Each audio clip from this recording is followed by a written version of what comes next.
And we are live. Welcome to another episode of Beyond the Algorithm. I am your host. You see the name, and my partner in crime, Miss Queen Smoke. Everybody, welcome to the second installment of the Black Mama Effect. And we got this is the section where Queen Smoke leads, and I just push the cart along, So let's get started. What are we doing? Tell us some So, questions you got today. I wanted to make sure, like you said, mentioned the last time that we cross all of our T's and dot all of our I's. Because, the truth hurts. And it's the truth that a lot of Black mothers don't want to accept. Um, I just want to go over a couple things real quick. Because, Mm-hmm. and I'll it's going to all make sense. Let me go over it first. When we talk about the basic needs of Black children, we're talking about physical needs. That's food and nutrition. That supports their healthy growth and brain development. Yep. Clean water prevents illness and keeps their bodies functioning properly. Mm-hmm. Shelter provides safety, security, and stability. Clothing, protecting them from weather, promoting self-esteem, hygienic. Sleeping and resting is crucial for their growth and development. Helps with the memory regulation, helps with brain functioning and growth. And then healthcare ensures proper development and treats illnesses. Now we move on to emotional needs, love and affection. It helps build their self worth and their emotional security, attention and belonging. It helps children feel seen, valued, and connected. Consistent support creates trust and resilience. Safety and protection from harm, physical and emotional safety is the foundational for their development. Routine and stability helps children feel secure and grounded. Their social needs is a positive relationships. It teaches communication, empathy, and trust. Play and interaction develops their social skills and their creativity. And finally, their educational needs. Access to learning, which builds cognitive skills and future opportunities. And then last but not least, an encouragement to explore, supports curiosity and confidence. The reason why I want to start with that is because all this time we always hear the argument of I'm doing everything by myself. I get no help. Some others work jobs, some others jobs is to work the system, as we all know. So the reason why I mention that is because I like to back up everything I'm talking about. I want people to know that I'm not a woman that just yaps. So these statistics are between 2017 March 2020 from the CDC. 49.7% of Black children ages 6 to 9 years old had tooth decay, and this is countrywide. 20.9% ages 6 to 8 had untreated cavities. What's Seven that? What's that first percentage again? Let's go by these one by one because 49.7% of Black children ages 6 to 9 years old have tooth decay across America, and this goes back into their half the kids got tooth decay. half the kids ages 6 to 9 years old. Okay, The next one is 20.9% of the kids ages 6 to 8 years old have untreated cavities. so the kids ages 6 to 8 are 20, going to. 21% have untreated cavities. It's clear to see that nobody's going to the dentist. Right. So So, that absolutely. 49% uh, produces the obviously the next 20% that has cavities. So they've been neglected by this point. And 7.1% of ages 6 to 11 years old have tooth decay in their permanent teeth from the years 2011 to 2016. Hmm. Now, this goes into their physical needs, a part of their hygiene, a part of their clothing. Mm-hmm. So when you're talking about I do everything by myself, clearly you're not taking them to the dentist. But I'm going to move on. Hold on with me. Stay with me now. So, one in 10 Black boys have reported being SA before they turned 18, and I honestly believe that these numbers are higher because of the lack of Black men. It's a stigma around sexual assault for Black men and boys, especially when it includes a man. Even women. When it's women, young Black boys think that's the initiation. Even though it's grooming from grown women. But so 1 in 4 Black girls have reported being SA before the age of 18, 50% by someone that they know. So that's 50% of the time by someone mama knows if these fathers aren't around. Right. And once again, this goes into their safety and security needs, protection from harm, routine and stability. How are these needs being met? Now in 2018, females ages 15 to 15 to 19 years old, 6.8% had gonorrhea. Black females. Wait. Percentage in the age range again, please. In 2018, this study of ages 15 to 19-year-old black females, 6.8% had gonorrhea. And I'm gonna share the males just so we could understand this discussion. For the black males, ages 15 to 19%, only 2.7% of them had gonorrhea. So once again, black females ages 15 to 19%, 6.8% had gonorrhea. For the black males at the same age, ages 15 to 19, only 2.7%. So almost double, almost triple, honestly, for the black boys. For the black girls, black females have more cases of gonorrhea than black boys. This could be, we're going to hear the argument that boys don't go to the doctor. But once again, these are young adolescent black males that's supposed to be taken care of by mama who do everything by herself and make sure her kids are taken care of. This goes into their safety and security, protection from harm, and also in their hygiene. Before you go to the next stat, because I'm still sitting with that. Right. So if we lined up 10 girls, almost 7 of them are guaranteed to have an STI that you just listed. Gonorrhea, absolutely. And then the boys, if you line up 10 of them, only 2 of them. 3. It would be 3, closer to 3. Okay, closer to 3. So closer to 7 for the girls and closer to 3 for the boys. So we're just gonna round up for the sake of conversation, right? And even if the boys, if any boys ever had an STI, they would end up in some sort of treatment or whatever, right. In some kind of way. But think about the ones that go unreported, like with the girls, because that's just the data that you got. Absolutely. That's wild to think of. Between ages 15 and 19? Absolutely, 15 to 19, still fresh out of high school and still in high school. Oh, man. Okay. We're going to keep going. I got to cover all bases. So we're going to move into education. Yeah. That's their social needs and educational needs. But before you get into it, what I want you to do when you get to a stopping point, type this stuff into the comments, and then that way I can highlight it, Okay. And pull it up and keep it on the screen.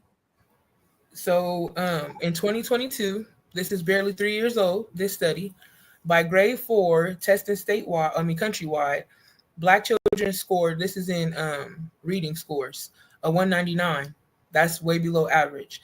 The average test scores for an Asian student was 241, and the average test score for a white student was 227. And black children averaged 199, not even 200, in 4th grade. In grade 8, the score was 244, which is still below average because 250 is average. For 8th grade, Asian students, they averaged 283, and white students averaged 268. So once again, going into these educational needs and access to learning and encouragement to explore, you're not doing that as mothers. In 2021, black youth, and I didn't do boys or girls specifically, I did them all. So black youth, boys and girls, were 4.7 times more likely to be in juvenile detention.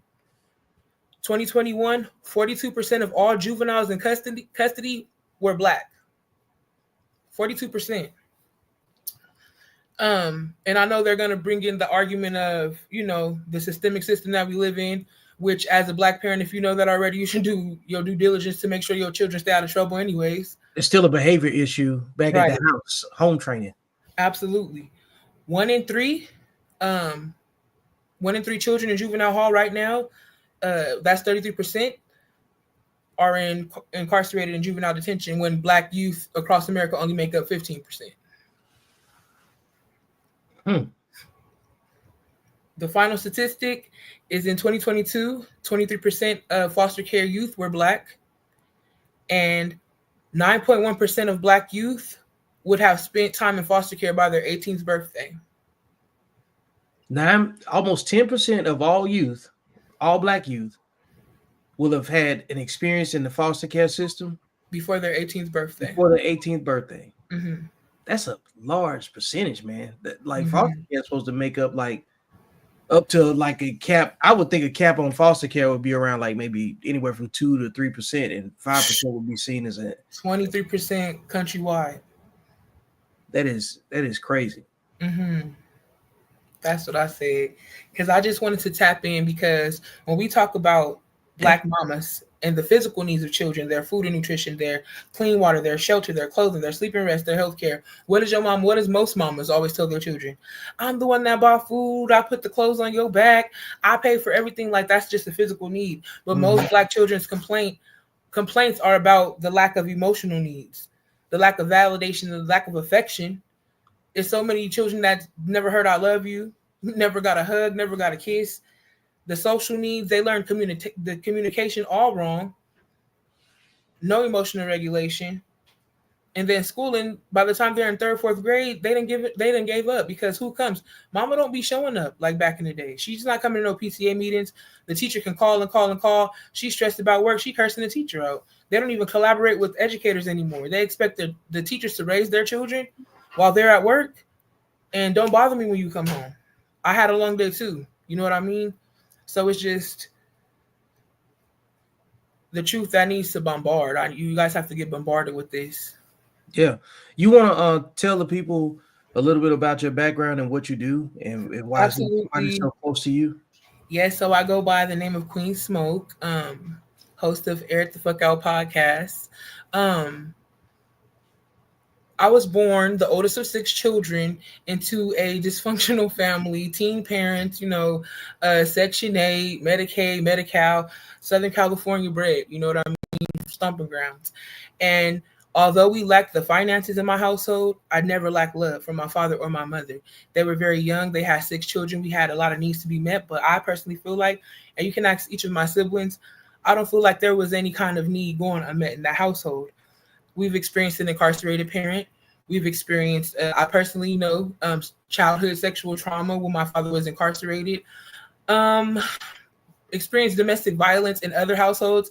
My caregivers were a mix of aunts, uncles. I had a big tribe, grandparents, great grandparents, just everybody looking after us. And, sometimes those experiences and the things that you share amongst family, that uncle or that cousin that everybody wants you to stay away from. It's the unspoken code of stay away from them. But for generations and for decades and decades, they're still around. So I wanted to create a platform where I feel like the truth can be told. It's going to be offensive, it's going to be raw, it's going to be bold, but it's very intentional because so many generations across the line, we always say, oh, we all have the same lives as black people. Every time it's comedy. We watch a relatable video, we laugh and, oh, well, my gas, I drive my car until my gas tank is almost empty too, like we can relate. But when it comes to the deep rooted issues and the things that surface in our relationships, the things that surface with our children, the things that surface with our partners, and even our parents and our coworkers, all the relationships that we have, the way in which that we were parented, that's how our relationships become. We, as much as we can't stand our parents, or we ran away from home, or or at odds with our parents, the way in which they parented us, that becomes our second hand. So for so many black people, black adults, and black children, black youth across the board, this do as I say, not as I do, all these generational curses, all of this unspoken trauma, it has to be pulled from the root, because you're either going to continue a curse or you're going to break it, and that's by what you're going to choose to do. It's not easy. It's really hard work. Like I always say, healing is not fun. It's not fancy, and it's really deep rooted work, because you're not only doing this for yourself, you're doing this for your future and also for your past.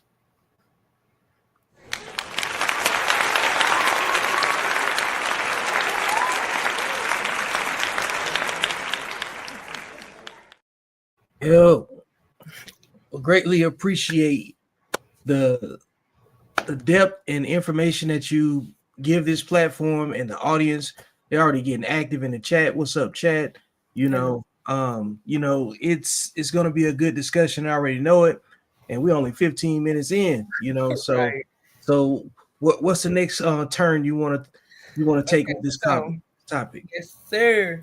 So I wanted to first address the relationship between a black mother and her daughter. Um, it's pretty much about mama being a black girl's first bully, and how a black woman has to initially recognize it, because a lot of people. I just want to give a little clarity. When I started treating my parents like human beings, that's when we start becoming closer. Like I mentioned, they were teen parents. So did they do everything perfect? Absolutely not. Did they have a lot of flaws? Absolutely.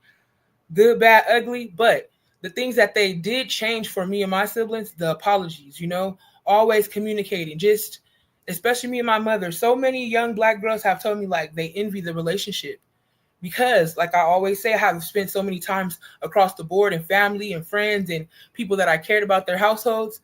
It's nothing like me and my mother's. They bitches and hoes more than they're their real names. You know what I mean?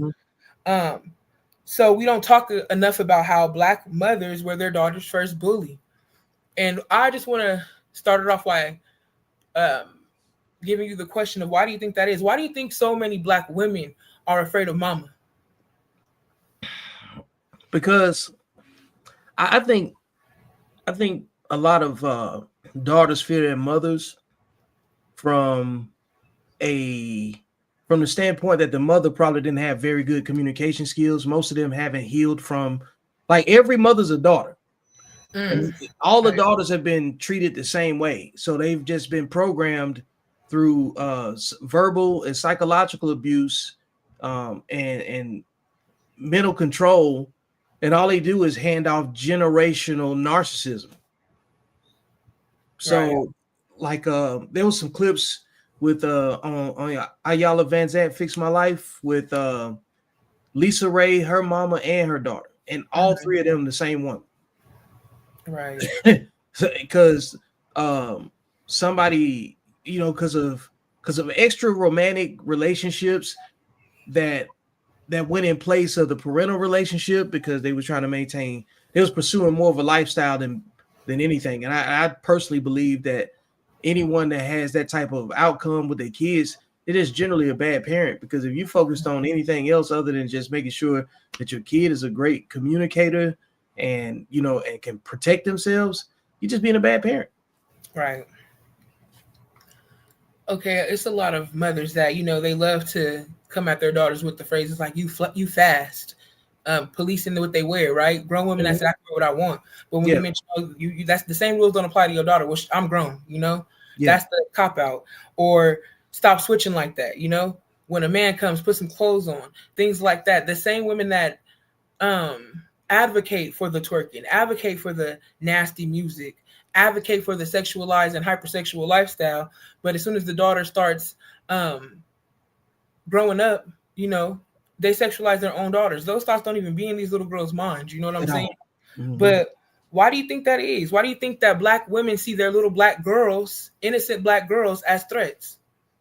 Because they don't see themselves as innocent. I think that they remember the innocence that they had violated, because, Mm-hmm. like, there's a lot of, like, 90% of the Black women that I've talked to, I haven't I rarely meet a Black woman that's never been sexually assaulted. Mm-hmm. Rarely. Think about that for a second. Think about all the women you know, and Right. how many women do you know that don't have that in their back? You're more impressed or more shocked, I guess, when a woman doesn't have that experience. So I Right. think most women have already had that experience, and I think they project that fear onto their daughters. So that's number one. Coming from a genuine, like, honest place, regardless of how misplaced that fear is, right? Mm-hmm. Then the other part is the lifestyle that those women lived before they had those children, before they had daughters. Mm-hmm. And then they know the choices that they made, especially if they never especially if they never manufactured a relationship with a man and became a wife. Most women that never became anybody's wife was somebody's side chick for the most part. Mm-hmm. And that's just real honest look at it, because if you'd have had a whole bunch of masculine male attention and you've never been married, at some point, do you look at it like, have I been a side chick most of my dating experience? Because if I was a guy, and which I am, obviously, and I spent my life like, out of a relationship, but I Mm-hmm. was cool and I was single, and that's just what I wanted to do, it would hit different. Right. But I don't know most women that decide at 18 or 19, or whenever that they age of dating, and attracting male attention, that they want to keep dating all the way into their 40s and 50s or whatever, right? Mm-hmm. So in my opinion, most of those women were side chicks all of their life. And generally speaking, they come from a long line of side chicks. Right. I wanted to tap into this subject that I talked about last week when I said vicarious trauma. A lot of Black girls that was primarily raised by their Black mothers suffer from vicarious trauma. I wanted to just tap into that a little bit. It's also known as secondary traumatic stress or compassion fatigue.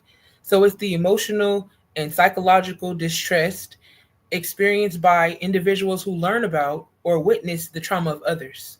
It's a form of indirect trauma where individuals take on the emotional burdens of others, traumatic experiences, leading to similar symptoms as those experienced by someone directly traumatized. Which leads me into my next question. Can we talk about how Black moms project their own pain with Black men onto their daughters and expect them to either be better than them or suffer like them? It's delusional. I think that at that point, the I guess you want to talk about the projection of it. Like, are you saying asking why do they do that? Yeah. I like to start with why. Mm-hmm. Because of resentment Mm. and not knowing how to put themselves in a submissive capacity to learn from someone else, because they've been told that they have to be the authority at all times Mm. and don't let anybody else control you, because they've been mentored by fear. Again, all mothers are daughters first. Mm. And you always got to go back to, like, who put that software in your mind? You know what I'm saying? And what kind of environment? So that's one part. That's what I tell you. Right. And it's like, oh, okay, yeah, whatever. And then, but if I put you in an environment where what I told you is validated all the time, and if I put nothing but fear in your mind, and fear and projection, and then you also live in a place that reflects everything that I'm telling you, you're gonna feel like, oh yeah, it's valid. You know what I'm saying? Mm. So if you take so I'm modeling this thing, right? I'm illustrating this. If you take a girl that's raised in a household full of women, Mm-hmm. and none of the women are married, and they all have tumultuous experiences with men, the girls are looking at what's going on, Mm-hmm. and if they're also immersed in the relationship itself, where they recognize the man, they can see how many different men that this particular woman in the household has had, Mm-hmm. um, and each one of the relationships spiraling out of control and leading to something catastrophic. Yeah, the fear of men is going to be there. It's no different. And let me model it this way too, because that's just on a sexual level, right? Right. What if it was the KKK? Mm. What if you had a house where you got young children that only see white hoods, and that's their primary interaction with people that's not their skin tone, Right. and especially if it's white people, right? And they develop a nervous system reaction to this. You know what I'm saying? A shock Mm-hmm. to this. It's the same thing. Very, like, I want the listener to hear what I'm saying. If you're ever in conflict about if something's right or wrong, when it comes down to man and woman and why these double standards exist and all of that stuff, and then you get met with an opposing view, and they're saying that they're right, but both of y'all end up being right in terms of debate. Change it from man to woman to a racism conversation, Mm-hmm. and see if that same treatment is modeled the same way. It's like no different than relationship energy. If your parent is treating Mm-hmm. you in a way that you don't like, Right. and you're also in a romantic relationship where you're not feeling value because they're not treating you the way that you would like, but you hang on to the nasty relationship that you got with your mom, Right. but you just discard the guy that you was with, or a girl, because this also applies to men too. You're going to be constantly replacing people because you're never going to be happy, but you hanging on to the toxic relationship over here. That's the software of how you communicate. That's the Mm-hmm. reason why you're moving the way that you're moving. So when you so to bring it back to where the mothers feel comfortable projecting it because they're experts in failure. They're experts in terrible communication. Because the other side of the romantic relationship's not working, how are the other women treating each other in the house? So what level of communication is that modeling for a child that's watching her adult elders, you know what I'm saying, communicate about real world issues as it pertains to relationships? And if they're the primary agent, if the primary agent is the primary elder for modeling that behavior for that child has been a side chick for 20 years before that child was even born, what the hell, you know what I'm saying, is the child learning? Right. And that was going to lead into what I like to say, the ripple effect. Broken daughter, broken bond, which is something you always address when you talk about who's protecting women from women. How does growing up with an emotionally unstable or aggressive mother impact a woman's ability to form healthy relationships with other Black women? Have you seen Tyler Perry's For Color Girls? Case in point, primary example, like all of the different personalities, like I think the primary that comes to mind is Whoopi Goldberg's character, because she used to be in the street, and then she had two children that was by a white man, right? Two different white men, if I'm not mistaken. Yeah, two different ones. Yep. And played by Thandie Newton and Tessa Thompson, and then so like Whoopi's got an identity issue because she's dark skinned, and then the Tessa Thompson and Thandie Newton's characters are light skinned mixed, so there's a disconnect there because women identify through colorism. Black women do specifically, absolutely. They hate on each other based on skin tone and everything else, amongst other things. And then in that, Thandie is promiscuous. Tessa is promiscuous as well. And then Whoopi's character is all of a sudden uber religious or radical at this point.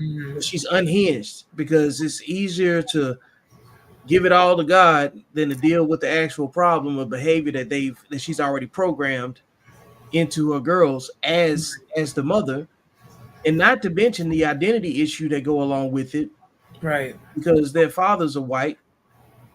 Then they've never seen their mother embraced by a man. So if their mother ain't getting embraced by a man, then the daughters ain't gonna get embraced by a man, right? So now all they got is competition and resentment, and then on top of that, remember the communication that what I was talking about was being modeled before we got to this question, right? Now you can't work out a real problem. Now we can't talk about a problem. We can't even get to the table with it because you won't even tell these girls what type of sexual activity used to be engaged in, where her father is. Right. Everybody that you was with can't be a deadbeat. Everybody that you was with just simply can't be a deadbeat. And you can't keep putting that on the invisible man. You know what I'm saying? Blame and absence is not accountability. What did you do? Especially if you repeated the process. I'll give you one. I can understand it. I'm not necessarily co-signing it or saying that it's okay. It's just reasonable to do that, because nobody's perfect. But when you repeat the same process and get the same failure, you know what I'm saying, multiple times, at some point we got to assess if you got a mental illness or not. Absolutely. What happens when we go out into the world with no model for softness, for care, for compassion, or mutual respect? Chaos, failure, manipulation. You just living on ego and no boundaries. You have no emotional discipline. You have no standard. Your expectation for success or failure is based on whatever's in your head. It's not based on what the environment is telling you is good for you or not, And generally speaking, you're going to meet somebody else that's thinking the same way as you, but with more desire to inflict pain and embarrassment on you to get exactly what you want as well, and there's always going to be competition. People are wired to compete with you before they compliment you. And you know how many dummies you got to walk past before you meet a smart person? Can I ask you just while you discussing this to can you explain what you mean when you always say that a lot of black youth raised by their mothers have a humiliation kink? Because I just want to, I just want people to be able to understand the behavior and understand the root of why they do what they do. So, the humiliation kink is like, you ever see someone that consistently bumps their head over and over again to the point where it looks like you're doing it on purpose and they want to be the victim at some point? That's exactly Absolutely. what it is. They always want to fight, and they want competition. They invite it into their space because that's the only way that they feel validated. Mm. And um is eventually it's gonna meet somebody else that has the same thing, kind of like what I was saying previously, right? And some people believe that they're only validated, or the only means of getting attention is to create conflict. That's why, like, you even see it online, where the only time that some specifically women in this conversation, they only get attention when they're arguing on social media, and eventually they're gonna get into a situation where the embarrassment of the situation is going to be more attractive than anything. Because, like, now they're going to say, "Ah, y'all looking at me now." You know what I'm saying? Everybody else just hating. It's easy to say that, girl, you ain't got no haters. You got people that you entertaining right now. And so that's part of what I believe is the humiliation kink. The humiliation kink of it all is the fact that some people will confuse and conflate attention for attraction, Right. and, and they're not the same. Attention is just anybody looking at you. And then the other thing is too, I think women inherently know that shame does not stick to women the way that it sticks to men, Mm. because there's no I consequence. agree. I If agree. you start seeing it, you start seeing people get aired out, beat up, get locked up, they'll change what they're doing. Mm. And I'm not advocating for violence or whatever, but Right. because those people are going to attract whatever they putting out anyway. Mm-hmm. But I think the main reason that behavior is so attractive to those people is, number one, they don't have any emotional discipline. Mm. They have a dangerous need to be right. All of the sign language conversation, and they learn that behavior from the women in their family, Mm-hmm. because they've seen their aunts fight each other. They fight with their sisters. They've Mm. seen their mothers and grandmothers argue with each other. They've Mm. seen all of the women compete for the worst men to get pregnant by. Ooh. They've seen all of that stuff, and that's all that they know. And on top of that, not on just what they've seen, they don't respect men. So they're not going to listen to a man say, "Hey, that's unbecoming. That's not classy." And then if they'll disagree, say, "Well, I get my brother on you." They go straight to conflict. You know what I'm saying? Right. Right. And their brother is raised just as combative as they are, if Right. not more. Mm-hmm. Right. Because, like you said, house full of women, but he got the testosterone, but he got the emotions of his mama and Yep, the estrogen. yep. You know what I You mean? you, you basically got Android software in an Apple on device, and then Right. Right. you're shocked it's not working right. It's Mm. crazy. Some of us, like collectively as black women, are scared to love black men, not because they even hurt us. You know what I mean? But because of our mama's heartbreak becoming our fears. And I feel like so many black women, we always say that niggas ain't Yeah, it. But like rarely do we discuss black women that have lost love, you know what I mean? Because of their behavior and their attitudes. Because the shame, like you said, is always for black men to carry. You yep, know what I'm saying? So like there's never a conversation. When we have the conversation, it's very sensitive because black women don't like the word training.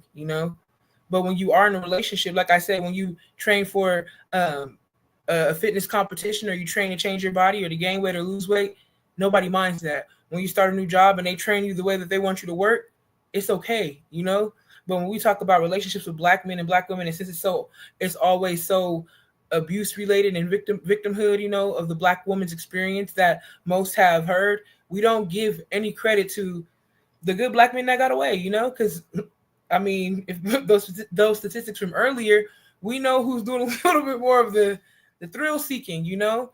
And I feel like for so many young black women, their mothers have done a disservice for them. You know what I mean? Just for them to experience real love. And when they had it, I've heard many, many stories of so much regret, so much guilt of young black girls, you know, having a family with a good guy, showed up for his children, showed up for his child or children, you know, still there, still present for the children, but no longer in that connection with her, and they regret it.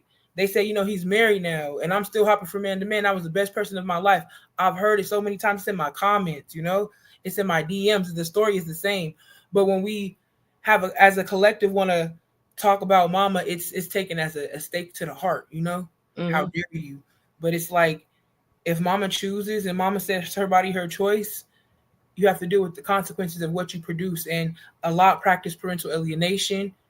I feel like baby mama is an honor and a badge amongst the black community, so much so that non-black women are glorifying it, glamorizing it, you know, especially with black men as well. They love the accessories. And black women, we shape everything. We shape the culture. You know what I mean? We shape relationships. We shape how black men step up for us by how we behave and how we act and how we put ourselves out there. So when we say that, oh no, black men are showing up to the events, you know what I mean? But you're saying that they gonna die alone, it seems opposite to me. You know what I'm saying? Like, that's how we really can tap into the fact that a lot of us owe black men an apology. And I'm not even gonna say it as on a romantic level. On a romantic level, yeah, absolutely. But not even on that. On a platonic level. Oh, your daddy, your black daddy, an apology for how you get at him and how you speak about him, and your daddy works so hard, and you get on the internet and say, my daddy don't never tell me no. That's a problem. That means if you sat down with your daddy and got to know him for his heart and not his wallet, you'll probably understand that daddy's overwhelmed. You know what I mean? Daddy created a false perception of stress. He made you think that the life was untouchable and you were untouchable. That's not how it goes. So even if you had two parents, we're talking about your mama still being the primary, your mama still being the bullheaded one, your mama still making all the last decisions, your father's voice going on her, but his wallet being real loud and clear. We have to make that known, because there's so many people that also like to argue, I have two parents. All two parent households weren't created equal. Let's not forget that part, you know? Yeah. We get upset when our black men, you know, when they want to go pursue other options in this community, in another community, you know, but we don't want to do any work. Yeah, dating. Yeah. Dating, we don't. And then we have to understand, we love to say your mama black, your auntie black, your cousin black, your sister's black, but what was their experience with that black woman, you know, the black male? Well, let me address that part right there, though. Absolutely. Black men only marry out at like 15%, something like that. You know, only 25% of black men are married. And black men are married to black women 93% of the time. Right. So black men, despite all of the things that's affiliated with single motherhood and everything else, truthfully, black men have the lowest standards for our women. And we still marry them. You know what I'm saying? When we do get married, that's the point, you know? So for black women to have an opinion about who a black man has as an option, that's an indictment on them. Because the thing is, I keep saying this, there's no group of men in outside of America that's coming to America to marry American black women. And American black women respect a man in a dress more than the man that make their kids. They will make a baby with the wrong man before they make a sandwich for the right one. And on top of that, they won't find a way to have respectful communication with the only men that make their children. Like nobody else is coming to make a legacy with you. No white men that date black women. We're just talking about average Joe. I'm not talking about rich people. I'm not talking about entertainers. I'm not talking about athletes. Right. Generally speaking, if somebody is attracted to black women outside of their race, they're usually dated out. They have maxed out. They're probably not the most desirable man within their own culture. So they have to go get with somebody else that they can particularly relate to, and they usually have on a mask. They usually chameleon until they get you, and then they turn into who they always been. But the black women that accept that think they use that as a flex. They'll be quick to say that black men lost out because they found somebody that was outside of their race to date them, Right. But generally speaking, you're still not dating anybody that you can't date anyone that's got a self-esteem higher than yours. You can only date someone. Everybody you lay down with is just compatible as you on a psychological level. You know what I'm saying? Absolutely. Because you're confusing character with characteristics. And just like when you said that, when black women and it's all across social media, when a black woman dates out, like you said, she's doing better. When a black man dates out, You he's must have been tired. Right. Black man, you're a sellout, Like they pushed you out for the black woman. You got pushed out, but a black man, you a sellout. You know what I mean? Like, gotta make it make sense. No, we could date anyone. That's why, before we go to that, the black women that talk about black men that date out, you're jealous because you had a chance. You was closest to him. Right. And people that complain can't afford it or don't qualify. Because people that can get it, just shut up and go get it. So stop complaining. You shouldn't even be judging nobody else's relationship. How about that? You just lost and you're just jealous. And you're just really being a hater. You know what I'm saying? Because the vast majority, the larger percentage, an overwhelming percentage of black men are single and looking to marry black women. And they were, you know what I'm saying? I think that shift has happened, and they would rather be single than to even be with. And that's the other thing too. Most of them would rather be single than to date outside their race or to be with someone outside their race. Absolutely. And it just goes to show that black men, they do give us so much grace, even with the emasculation. You can call your baby daddy if he blocked right now. He ain't seen his kid in 6 months and he will come running. You know what I mean? With no problems. It's like they're not our sons to raise. You know what I mean? And so many of the behaviors that you accepted while with the courting period, how quick or how long that may have been, like you said, that mask falls off eventually, and you accepted that. But somehow, some way, you feel like it's not that your child deserves better when you accepted that and you laid down and let a seed be planted in your womb. You know what I mean? So it's just like a lot of us have to really, like you said, it's humility. It's humility. The wrong people, the wrong men in your lives that you choose, they get years and years. And you stay, But when it's a decent brother, he get ignored. He only get called when you need the things that a man does. Oh, my tire. I got a man for that. I need lunch. I got a man for that, I need emotional release. I got a man for that, I got a man for everything. But when it comes to being able to live with in harmony with, it's impossible, because they don't respect men. They don't value men outside of utility. That's why those guys that you see that come, that's a whole single mother household, right? That family full of women. The first son comes along, and they raise him to be a handyman. Now he fixing all of the aunties' houses. You know what I'm saying? He cutting everybody grass. He pressure washing sidewalks. Can you come over here? Now he work for the women. Right. And that's why a lot of those guys that work with their hands, they come from them type of families. And they spend the rest of their life. I got to take care of mama. I got a friend of mine. He live in Mississippi, and he was born. He has a different father than his brothers. And so he can visibly see the difference between his dad and the sons that he didn't, that he didn't father. Right. Because they don't have any ambition. They stuck around their mama. They won't get off the titty. You know what I'm saying? And they got to wait for their mama approval on everything. These dudes 30 and 40 years old. They never left home. And then on top of that, he in the community, he sent me a study. I should have sent this to you, man. Like, it's it was a layout. Man, I'm finna pull this thing up. I got it right here. Definitely. Like, you need to see this. This is crazy. Like, it's a study that shows what the largest concentration of single parents are, and because he's from a spot in Mississippi where all of the men that's there ain't never dated a woman that didn't have children. Mm-hmm. So they grow up being cultured into being step parents automatically. Mm. Yeah, forget about that.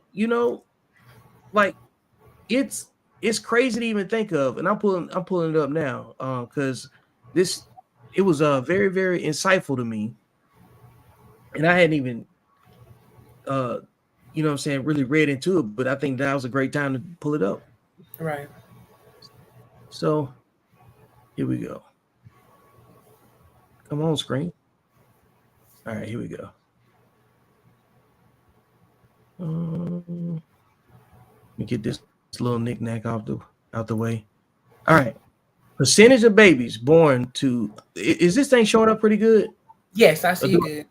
Okay, Mm-hmm. good. Because I want to be able to see the data on it and zoom in if I need to. All right. So births to unmarried women. Oh man. Oh, here we go. Over here on the legend, you see it's greater than 50%. And then all of the red states reflect that. Um, and even though it's not red, these are some crazy numbers though. You know what I'm saying? Mm-hmm. So your percentage of dating someone that's got kids already is significantly high um in these areas, right? So let's see here. What's on here? So here goes some good numbers, right? It says all races across the board, right? And then I don't know exactly what these particular numbers are because I haven't studied this thing yet, and I don't want to say the wrong thing. But the fact that they can even track it lets you know how big of a deal it is. You know what I'm saying? Mm-hmm. But even just looking at the map visually, that is a significant amount of people. So, like, if you lined up 10 people and you in these red states right here, 5 of them already got children. Four and a half of them got children. 4 of them got children. You know what I'm saying? 3.5 people got children already. Even though it's saying 35, just simulating off of 10, doing some quick math. Right. So why is Amazon up here? Where did that come from? But that's the point, though. These are the options that men have to choose from. Right. When it comes down to it. So we have to work off of those numbers from the get go, and we're the only people that have to figure out. You know what I'm saying? Settling for that right away, Right. and it is settling. I don't care what nobody think about it. I was always taught, the highest honor you can give a man is his seed. Yeah. And if you handed it out to everybody, what's special about you creating a legacy when you got one for every Tom, Dick, and Harry in town? You know what I mean? Mm-hmm. Yeah, man. This When it comes to let me put that link in. for the mothers watching and things like that, I just want you to pay attention and understand that if your daughter turns out exactly like you, would that be a blessing or would that be a curse? And I know a lot of you won't be real about it. I know a lot of you going, not pay attention to being your ego. But at the end of the day, she's your mirror. That's why a lot of you are at odds with your daughters because they hold up a mirror that nobody else can. Not your homegirls, not your mom can hold up a mirror, but your daughters, the ones that you carry, the ones that are a part of you, the ones that are looking at you and looking up to you every day about how they're gonna navigate this world as a Mm-hmm. black girl, as a black woman, in relationships and friendships, in a professional setting. They're emulating you. So what are you teaching them? What are you showing? And directly and indirectly, verbally and non-verbally, what are you teaching your little girls to be acceptable? That's acceptable. What are you showing them? Things that are correct or things that are inappropriate. You have to check that at the door. And a lot of people always say parenting doesn't come with a manual, but so many of us know what it felt like to not get our needs met in the collectively, you know what I mean? So many Black women know the battle it is to get mama to love them, to get mama to see them, to not have to perform for mama's love, to not have to choose her family that she really wants or mama. Like you said, to not have to choose her friends. Really understanding that you are the beginning or the end. You can end everything that you've learned or you can continue, and it's really up to you. Man, look, the the responsibility that people have individually is something that has to be cultivated. Meaning that somebody has to be able to tell you how to say no. Because no is the only protection that you got. You know, you have to decide what you won't accept. And you get manipulated a lot. Well, as a child, you're not allowed to say no, depending on the era that you was born into, right? Because a lot of parents, it was just easier for them to tell you to do as I say and not as I do, versus sitting you down and explaining, hey, the reason I told you no is because this is what I can see that can happen. And I don't want to tell you yes without educating you, without giving you an educated opportunity to make a decision with all the information.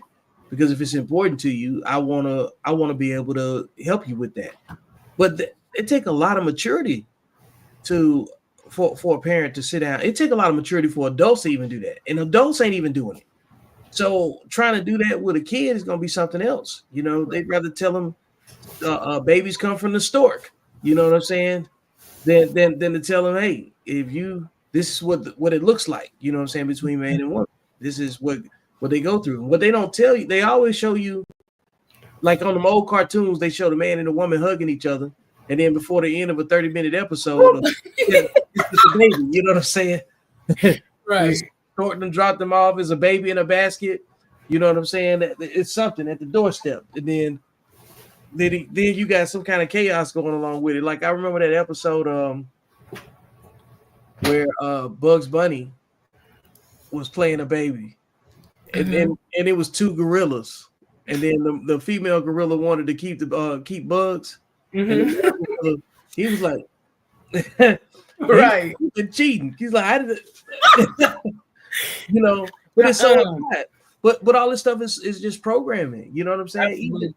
Even Popeye had the same thing going on. Olive Oyl was a single mother, and Bluto and Popeye was beating each other up in the street, and they was Navy veterans. You know what I'm saying? and Popeye and Olive Oyl wasn't that. You know what I'm saying? Yes. And Popeye was a simp, and when she got tired of Popeye, she go hang out with Bluto. Right. Bluto was abusive. When Bluto started beating on her, did she say, "Help, Popeye"? Then he throw that spinach back. You know what I'm saying? When he could have been rolling the tree. And then now he got to go fight Bluto, somebody he served with, right, over a single mother with we don't even know where Sweet Pea came from. What did daddy at? Right. So there was just dysfunction. You know what I'm saying? That's why entertainment is based off of dysfunction. Because it's the exception. Entertainment is the exception. That's why it maintains your attention. It's in your imagination. It's like, man, I wish somebody would say this, or I wish I could see this on the screen. When you could probably do it for yourself. You probably had a lot of that stifled in your life. How many people used to be able to draw? A bunch. Used to play music. used to paint. Used to have some sort of creative or artistic expression that they miss when they get older. But if it had been nurtured or poured into in some kind of way, who knows where what you'd be doing right now, Right. And once you discover that you got an artistic niche at something, everything becomes art around that. You got a methodology that nobody else can see or whatever. But in those households where there's a bunch of women, most of their activities are centered on vanity. All of that artistic expression is used to try to look like some other version of you that you don't know. Right. You're in the mirror putting on makeup all the time. Right. You're not concerned with the important things that's aligned with character. You know what I'm saying? You worry about being able to mimic, you know what I'm saying, the language. That's why women learn some things faster than men. You know what I'm Mm-hmm. saying? And I think women learn dysfunction faster than men do. Mm. I think because dysfunction is normal for women. Men have to be like, fuck it, this it right here. This I gotta Right. submit to my environment. Like when you listen to stories like DMX, Mm-hmm. how his mama dropped him off at a group home and disappeared. And Mm. so he ended up in the streets because that's the natural path. And he was about to hit this blunt, and then this dude laced it when he was Mm-hmm. 11 years old. Right. That's crazy when you think about that. At the older you get, like at 11 years old, being even in that situation. So there's been bad mothers for a long time. Rap music comes from single mothers. Mm-hmm. The mainstream rap music that made up the 2000s, whatever, that was just angry men with no creative outlet. We just started talking about mental health and getting me inside of the story in like the last 10 years. Maybe even less than that. I'm being very generous. I'm being very conservative. You know what I'm saying? So, and then even then they said it was misogynistic. Well, what do you call this now? Now we're in the misandrist area. Right. Absolutely. And you So, just speaking on DMX leads us straight into addressing the mother and son relationship mhm. because I really want to address this for the simple fact that Black women create the same kind of men that they despise, and I'll say that again: Black women create the same type of men that they despise. You always have this phenomenon that you talk about called the naked mama, the naked mom. And I Mhm. just want to start this off. You can explain it and then answer the question. But the question is, why? What does it mean when a Black boy's first experience with a woman's body, chaos, and boundaries is from his own mother?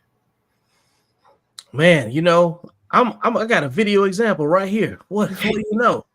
Girls who grew up with a naked mom are the true girls. I think that we view the world differently, and I think that we view other women differently. That young lady proceeded to talk about if you grew up with a naked mom, you appreciate the woman body more. You a girl's girl. And I know she talking to the women, but that had the totally opposite effect on me as a young man growing up with a naked mama. My mama was a big woman. I mean, she was a fairly big woman. And I'm like, she just walk around naked all the time. To the point, I thought it was normal. Being naked was normalized in my head until I at least became like in high school. I swear to God. I never seen a naked woman until I turned 18. And it did nothing for me. It did nothing. Me and this girl, we were about to hang out, do our grown people stuff. Nothing happened. Like nothing. I felt nothing. Very, very beautiful girl. Very beautiful. But being naked is normalized in my head. Like I couldn't even do nothing with the girl because being naked is normal. Like I didn't feel nothing. So I'm looking at her, the girl looking at me. She's like, what's up? I'm like, I don't know. I'm like, I think I'm gay because I'm like, you real pretty, but like seeing you, like you pretty, but it ain't doing nothing for me. Like right now, like when women be taking those beautiful ass pictures of them sculptures, art, like I look at a woman's body as a work of art.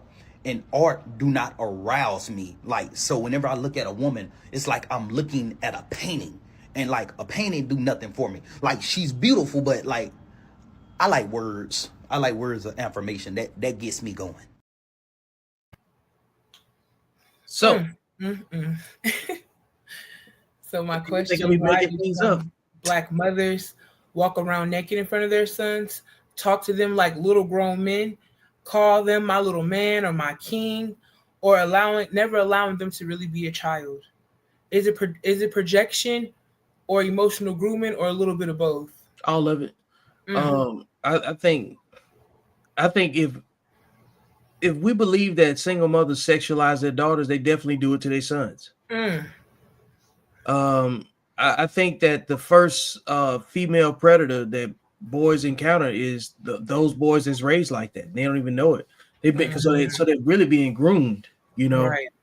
and nobody talks about it because they don't see. I don't believe that a lot of people see the male species, the Black male species, as human.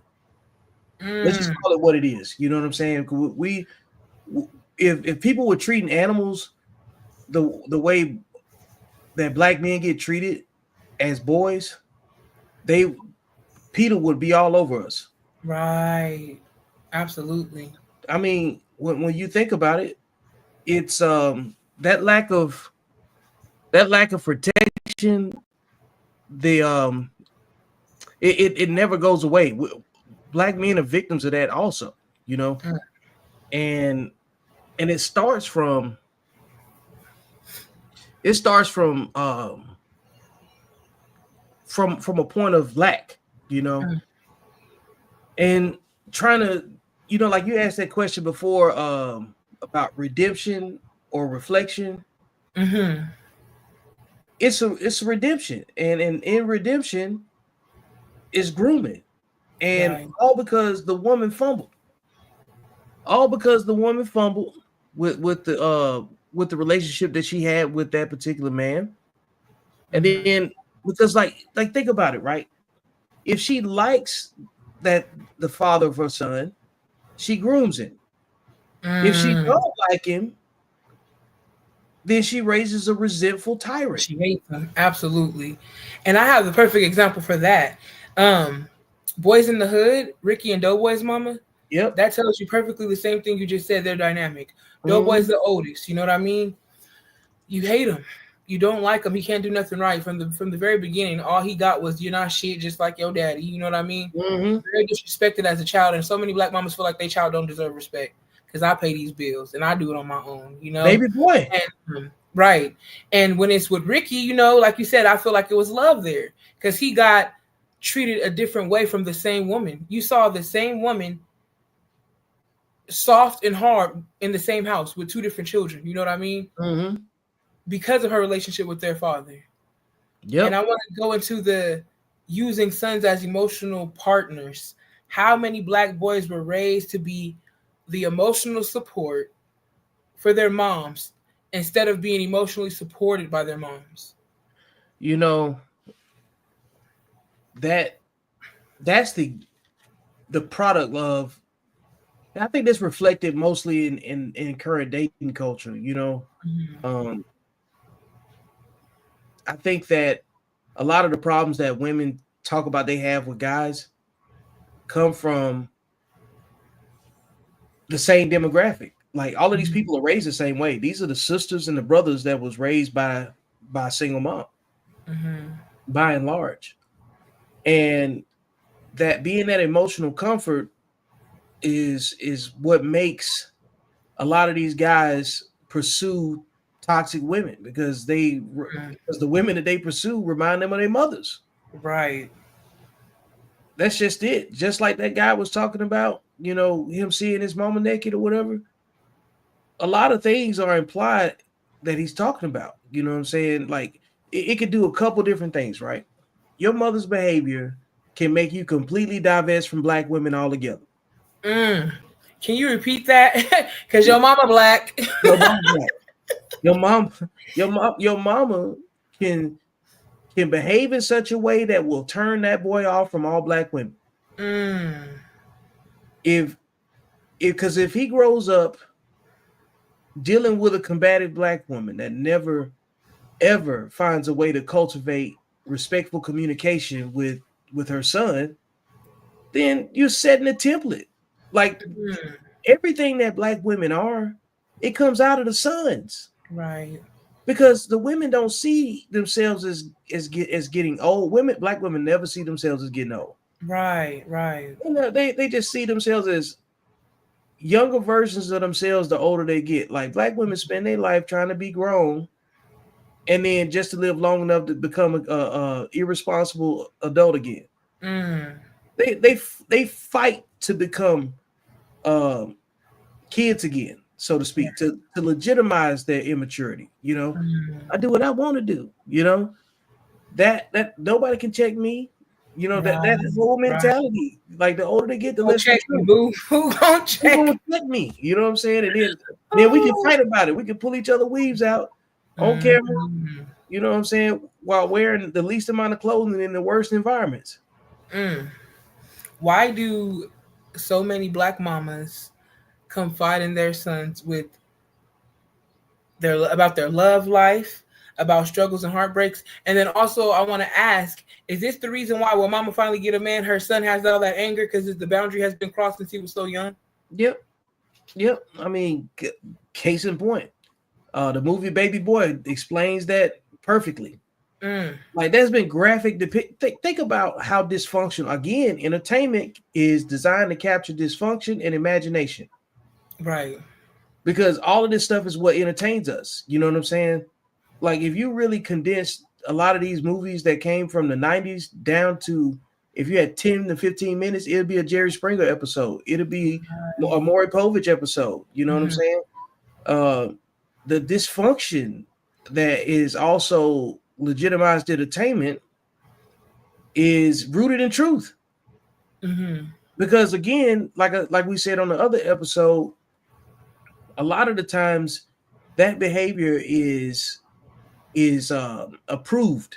It is authorized as the norm, because if you come from a long line of women that don't have relationships with their dads, or if their dads all been incarcerated, you're gonna have that's the only pattern that you got to go off of. Right. So when you run into these relationships where the sons and the mothers got too much communication about romantic life and everything, it's natural that it's not going to work when they get into another relationship, because what type of woman is attracted to a man that communicates with his mama like that?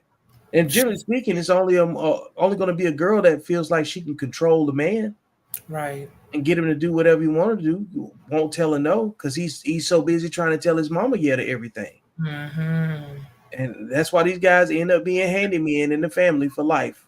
And it's a revolving door with either the streets or some type of contract labor work where they got to get paid under the table, and they never break away from the umbilical cord. You know, they've been conditioned a certain way. And can we speak on the other side with raising a son while hating his father? Can we talk about the long-term damage of raising a black son with so much bitterness? I think the more that you get older and you start recognizing why you need to heal and forgive your parents, it's because you know that you could really be a psycho. You could see a psycho, and they got the same like pathology. Right. They don't have a good relationship with their parents, mother or father, or an abusive relationship with the father, or something like that. You know, some kind of chaotic type of household. And you see where it goes. And that guy is different than the guy that loves his mama too much. And there's no empathy. Like, the mother represents a different type of empathy. It represents someone that can be there when you scrape your knee, you know, that type of empathy, whatever. Right. Like, and that's what you run the risk of, you creating men that's devoid of empathy. If a black mother hates her son's father, doesn't allow the relationship, how does that energy get passed down to her son? So if she hates his father, how does that energy get passed to this? Yes. Probably that, like a story like DMX. I think that's the only way that you could just drop a kid off at a group home and just walk away. Right. As a mother. Like, you wouldn't even give him to the father? Now, we don't know who the dad is. You know, I don't know that whole story or whatever completely. But chances are she probably had a baby with a man that she didn't think highly of anyway. You know what I'm saying? Right. Because if she was low enough to go drop him off at a group home, especially after she abused him, right, then that means she wasn't a great human being either by herself. Because, you know, like, again, low-level learners reproduce with low-level learners. Right. Low-level learners more oftentimes than not. And every now and then you get one that's going to shine through, but they burn out. Right. Might shine through, but they gonna burn out. Mm-hmm.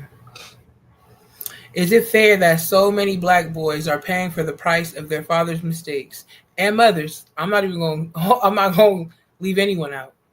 I think a father's mistakes. I I think both parents make mistakes. Okay, got it. But a father's mistakes, I don't know. I think that grief is a whole lot different because I always say shame sticks to men a lot differently than it does for women. You know what I'm saying? Right.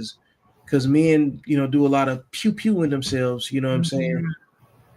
Because there's the other part to that part too. Is like think about the um the level of self deletion that's always affiliated when they talk about men. They don't talk about self deletion with nobody else but men.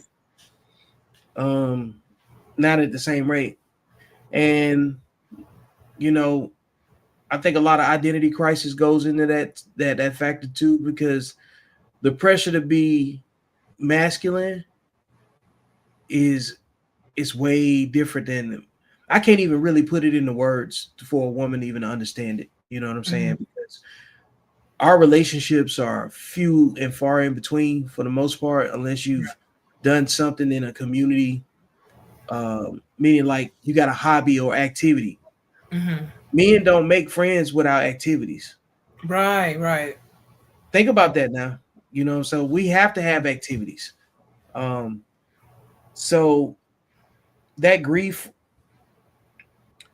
because I don't have a son, so I'm kind of, thinking about it like, well, the guys that I do know and how they talk about this, what they try to overcome, they just try to set their kids up the right way, man. Like the guys I know, they got their sons in their lives, and they're not trying to get access to their kids. They got them, But I'm 46 years old too. Now, if someone was dealing with this from a maybe 25 to 35, they may be experiencing some emotional grief that they can't really even explain, but they're probably dealing with a lot of the same that their other friends are dealing with. You know what I'm saying? Like it would take somebody like DDG and Halle Bailey to be an example of that because they're young, we're watching it. But Right. but that parental alienation is something crazy, I wanted to shift that into misandrous mamas raising the men they despise. What happens when a black mama hates men but she's raising them? She get dropped off in a nursing home and forgot about. Because eventually, let's say the best case scenario, those guys overcome that. And let me tell you what they generally end up doing. They marry an Asian or a white lady. They make sure their kids mixed. They become passport bros. They do everything around of doing everything possible to display that they can have relationships with women without talking to black women specifically. Right. And then they put their mamas in nursing homes because her attitude might be untenable. And that's just off the top of my head what I think.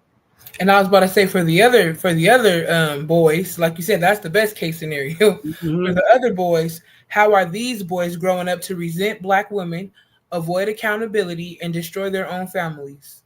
They already locked up. A lot of them are raised by the same type of mothers that you just described. See, there's data that you can just go look at, what I'm saying? And it's just highly observable. They have no problem with putting it out there like that because ain't that many different flexes a man can have. Especially because if he grows up with a mother that's like that, right? What's the probability out of 10 on a scale of 1 to 10? How often, how much on that scale would you think a man that's raised that way value women in marriage? Not at all. He'll value sex more than anything. Yep. That's it. That's the only thing you do. Which brings us to another tier. When we start talking about the identity issues that still come with this, a lot of these guys probably end up being down low. Right.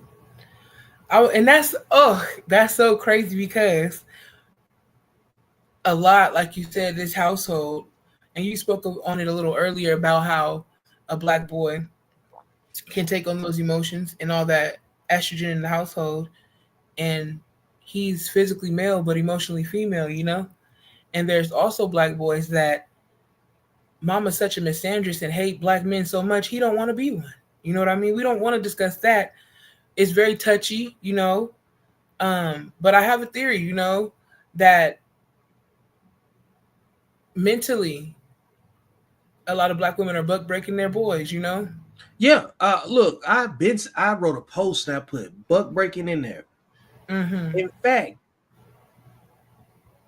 I also said that black women are creating the misogyny that they complain about. Mm, And mm, let me talk through it for a second. Let me cook. right. All right. Here's how black women create the misogyny that they complain about. They support TV programming like reality TV shows.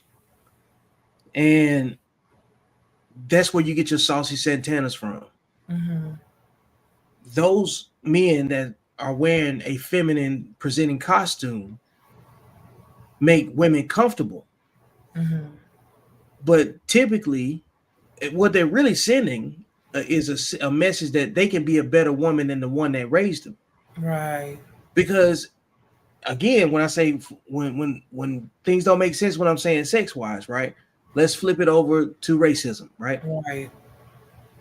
How do black people collectively feel when somebody that's not black paints their face black and Mm, then and then acts black? right. We say they're being racist, right? Mm-hmm. You wearing blackface. Well, gender appropriation ain't nothing but blackface.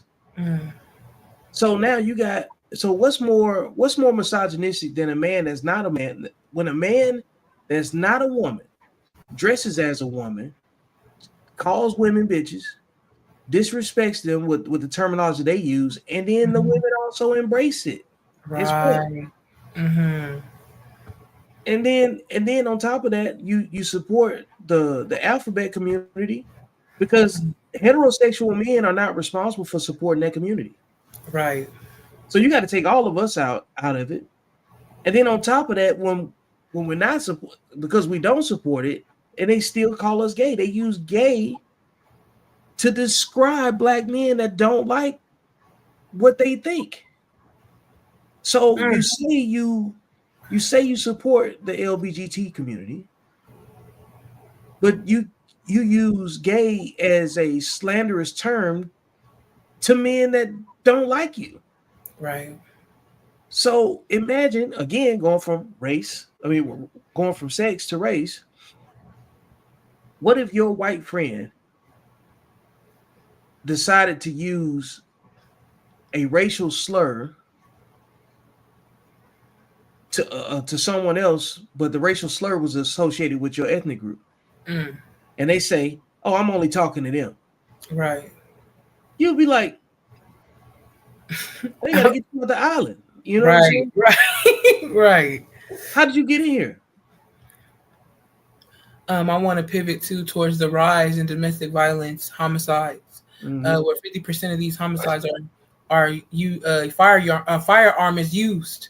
Mm-hmm. Um, they say that's the most um, gruesome way. You know what I mean? There's other. We just saying just for the record, that's the most Yeah. personal, gruesome way for somebody that you're supposed to love. So the statistics used to be that a black woman's life was taken by her spouse every 5.5 hours, and that was around 2019, 2018. Mm-hmm. But you know, due to the pandemic in the past 5 years, I know Baltimore, Maryland, specifically, their domestic violence homicides of black men deleting black women has rose to over 400% since COVID. Mm-hmm. Um, I don't think our community is connecting the dots, and I want you to connect the dots. Are we connecting the dots between these emotionally unstable sons and the rise in domestic violence against black women?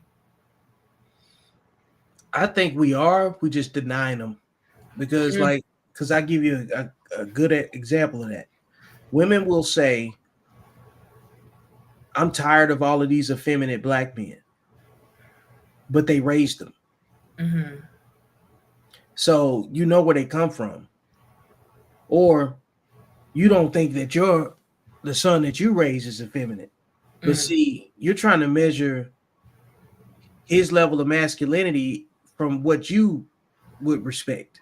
Right. A lot of these guys that get raised, you know what I'm saying, amongst a bunch of women, they get devoured when they come out a bunch amongst the men. So like your definition of what you think is masculine for that man is only made comfortable for you, but the truth is we're supposed to be uncomfortable. Right. Men are supposed to make you uncomfortable when they're masculine, because men and women have two different value systems. So like bunnies and rabbits, you know, well, rabbits and predators, rather. So you got a lot of women that are prey trying to raise a man that's supposed to have the capacity to be a predator, but know how to control it. Because a man's supposed to have power, right, and dominion over himself and sovereignty. He shouldn't need anyone. He got to be standalone. The only way a man can become that, he has to have the ability and the capacity to go take whatever it is that he wants in the worst case scenario. And you're raising sons that can't do that the same way. So that's why I was about to say they moving in with women. You know what I mean? They moving in with women. They scammers. They're just as promiscuous as the women that they do get a job. They don't have the emotional regulation. Yep. Before they quit or before they in confrontation with a superior, because mama, you know what I mean? Unregulated mom. So what happens when oh, I'm sorry, you could continue down. So how does the repetition of that behavior on those micro levels, how does that manifest in a relationship? And then not only that, when that man hasn't even mastered these are very small things. Right. When a man hasn't mastered those and he's already reproduced with probably with an equally unstable woman, then they just, cut the series pretty short and just started a new one, because now while this man on season 1 of his adult life and he still hadn't figured out, balancing, the conflicts because like the thing is about being an adult is about picking your battles. Right. Women usually pick all the battles. The man can't pick them all. You know what I'm saying? And eventually, if you live long enough, you realize that. But you don't get a chance to live long enough when you out here trying to fight every last one of them as a man, because somebody gonna knock your head off. Somebody gonna lie on you. And that's why I talk about accountable masculinity so much. You know what I'm saying? When it comes down to the 5 rules, man got to be able to focus on himself. Most men ain't taught to focus on themselves if they raised by women. They taught by women to focus on me. And happy wife, happy life. Yep, all of that goofy stuff. All of the stuff that the woman be raising a man that she ain't never had in her bed. How you gonna raise your son based on a man that's in your imagination? Where you getting this example from? Especially if you was fatherless, your mama was fatherless. Where y'all getting this image from? You know what I'm saying, on how to raise a man. And a side note I just wanted to add is that a lot of Black women, the same man that's a yes ma'am, yes dear, making your life happy, y'all cheat on him. Y'all bored. Y'all want to exit the relationship. And he did nothing but did everything right. Yep. So that you don't respect it anyway. Let's be real, because you're gonna outgrow that. You're gonna outgrow and running over your man. Yeah, women don't respect yes men. Then you got just the lack of emotional discipline that goes into that is it's also on display, and that's why like rule number 2 is like you don't argue with women as a man. And it ain't because you can't win the argument. It's just literally no value in winning an argument with a woman. Somebody show me where you win in general, arguing is unproductive. Whatever you win in getting a point across to a woman is probably even less than that. So generally speaking, men should be going to wherever they're respected. But if your baseline for respect as a man has only been taught to you by a woman, you're already at a handicap, And then you got, this is one of the hard things right here: decentralized leadership, knowing when to lead and when to follow. Most must avoid misrepresenting fellow men. Although we are not perfect, we must have redeeming efforts. See, a lot of these men that's been raised by women, they don't see themselves as being like the other guys. They just don't. They see them as competition. Remember, I told you they'll compete with you before they compliment you. Right. So that's where you see a lot of this disingenuous connection. These are the guys that end up robbing their friends, trying to sleep with. But these are the guys that sleep with each other's girlfriends and stuff like that. And then, get into small tiffs that end up becoming big situations over anything because they got no emotional control. If you can't be told to listen to anything, then nobody can really trust you. You know what I'm saying? Then you got this right here: living a life of service towards your community and others. You must be credible and capable of both mentoring and being mentored. You must be receptive and coachable. Most men don't get this to express this until they've had a hard lesson by doing some time. I was about to say, by the law. Most of those guys that coach kids, they got this story right here. You know what I'm saying? And then the other part is rule number 5: men must exercise sexual discipline to be seen as credible leaders and maximize their opportunities. Black men set us back every time they get their name in the media when they dick tied up in the wrong situation. You just say it. Can you repeat that one more time, please? Black men set black men back by having a dick tied up in the wrong situation in the media. Nobody even knows we exist until we get caught up in the wrong sexual situation. Right. Nobody knows we exist until you see an old man that was falsely convicted for false sexual allegation and he getting released from prison after 40-some years. How many times we got to see a Diddy, a Shannon, a Bill, a R. Kelly, and you name it? That's the only time. And this is the number one extortion tactic for men. This is buck breaking. All of this stuff that we're talking about, this is how, like when you said women buck break, you know what I'm saying, black men, this is exactly what it is. Because every institution in America that's designed to be credible, even like you work with foster kids, that institution was built on poor sexual discipline. Abortion clinics. America's culture is rooted in human trafficking. Let's just keep it 1,000. You know what I'm saying? Like moving people around is how this country began. And so your prisons, all of that stuff, pivot off of people reproducing with the wrong folks. Right. Your behavior, your the chemistry that men and women have with each other when they create life, it can also create chaos. And a lot of people don't want to put that to the test. Well, they don't want to accept that part of it, because the only reason you hear is because somebody humped. You ain't special. Right. You ain't special. You know what I'm saying? Like you need to know what the boundaries are. And a lot of the men that think that they're above the boundaries, they're bigger than the program. Most of those guys are raised by women. Right. They don't respect authority. You know what I'm saying? In most cases. And that's why they end up meeting a man in uniform. I tell this story or this analogy to explain it. The man in uniform theory is like this. You at work, you having a bad day, you get sent home. So you get in your car, you're driving angry. You get pulled over because you're driving angry, right?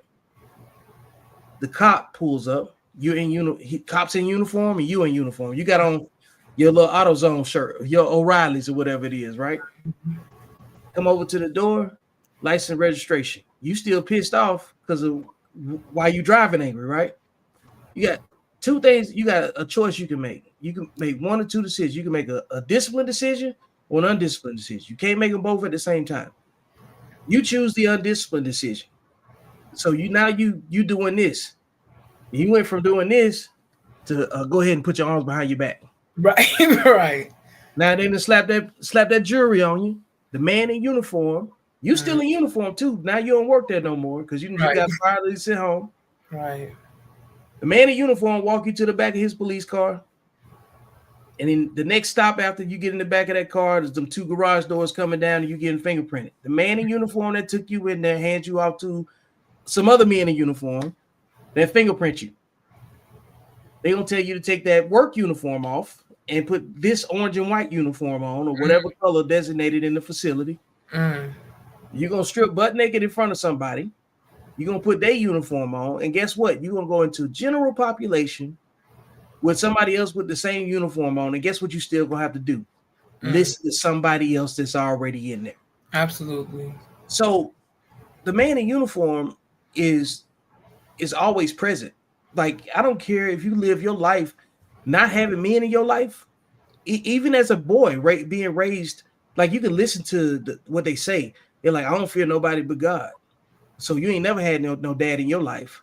Right. Because your daddy's supposed to be able to whoop your ass. That's the first man that can beat you up. So when you hear them talk, you know they ain't had no dad. And then they still end up getting locked up. You know what I'm saying? And guess what they end up having to do? Listen to a man. And if they attitude is wrong, they're gonna end up going from boyfriend to girlfriend. Right. Quickly.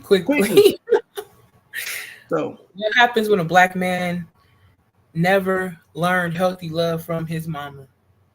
His first love, his mama. Jeffrey Dahmer. Jeffrey Dahmer comes to mind. There's quite a few of them out there that's been case studies. You know what I'm saying? Like the Grim Sleeper from California. Yeah, close to 100 black women. I think more than that. Yeah, like 30 years. It's a serial killer profile. You know, so like, man, it ain't. That's how fragile. Like, people talk about the fragility of the male ego, like it's cool to say. But what we are is a more complete version of both man and woman at the same time, because we got both chromosomes. Right. And if you take one piece of our software out, we're fucked.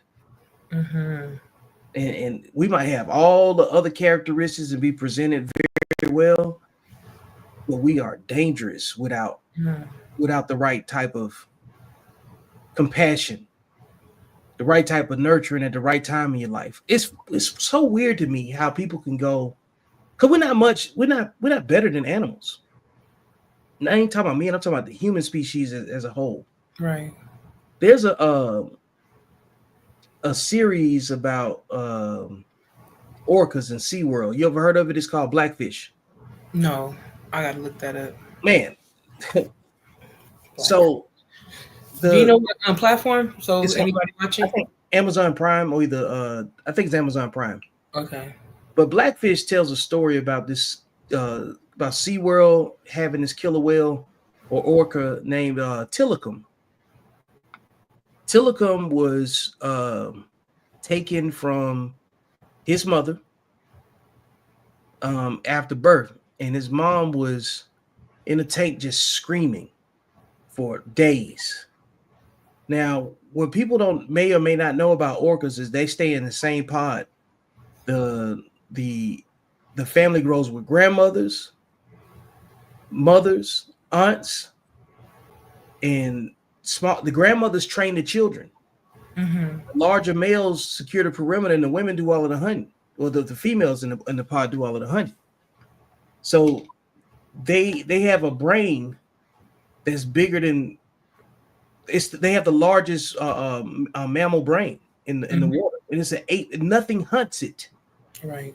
It is the most complete machine thinking and social animal in the water. You know what I'm saying?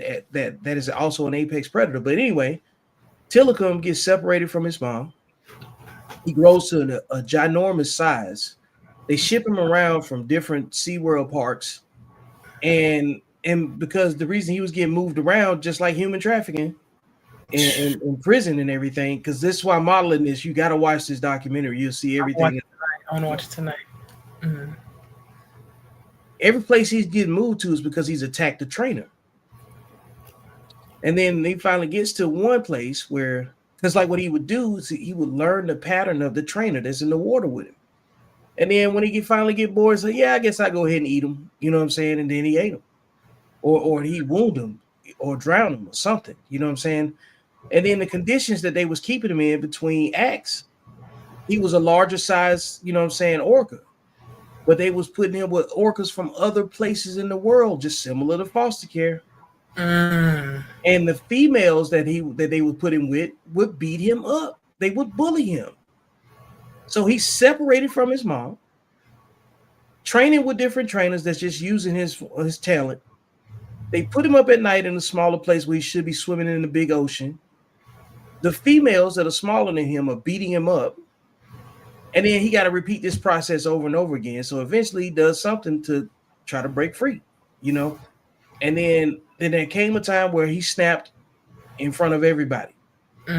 He was just playing with this one guy. He was drowning him. He drug him down slowly, like psychopathic, just slow descent.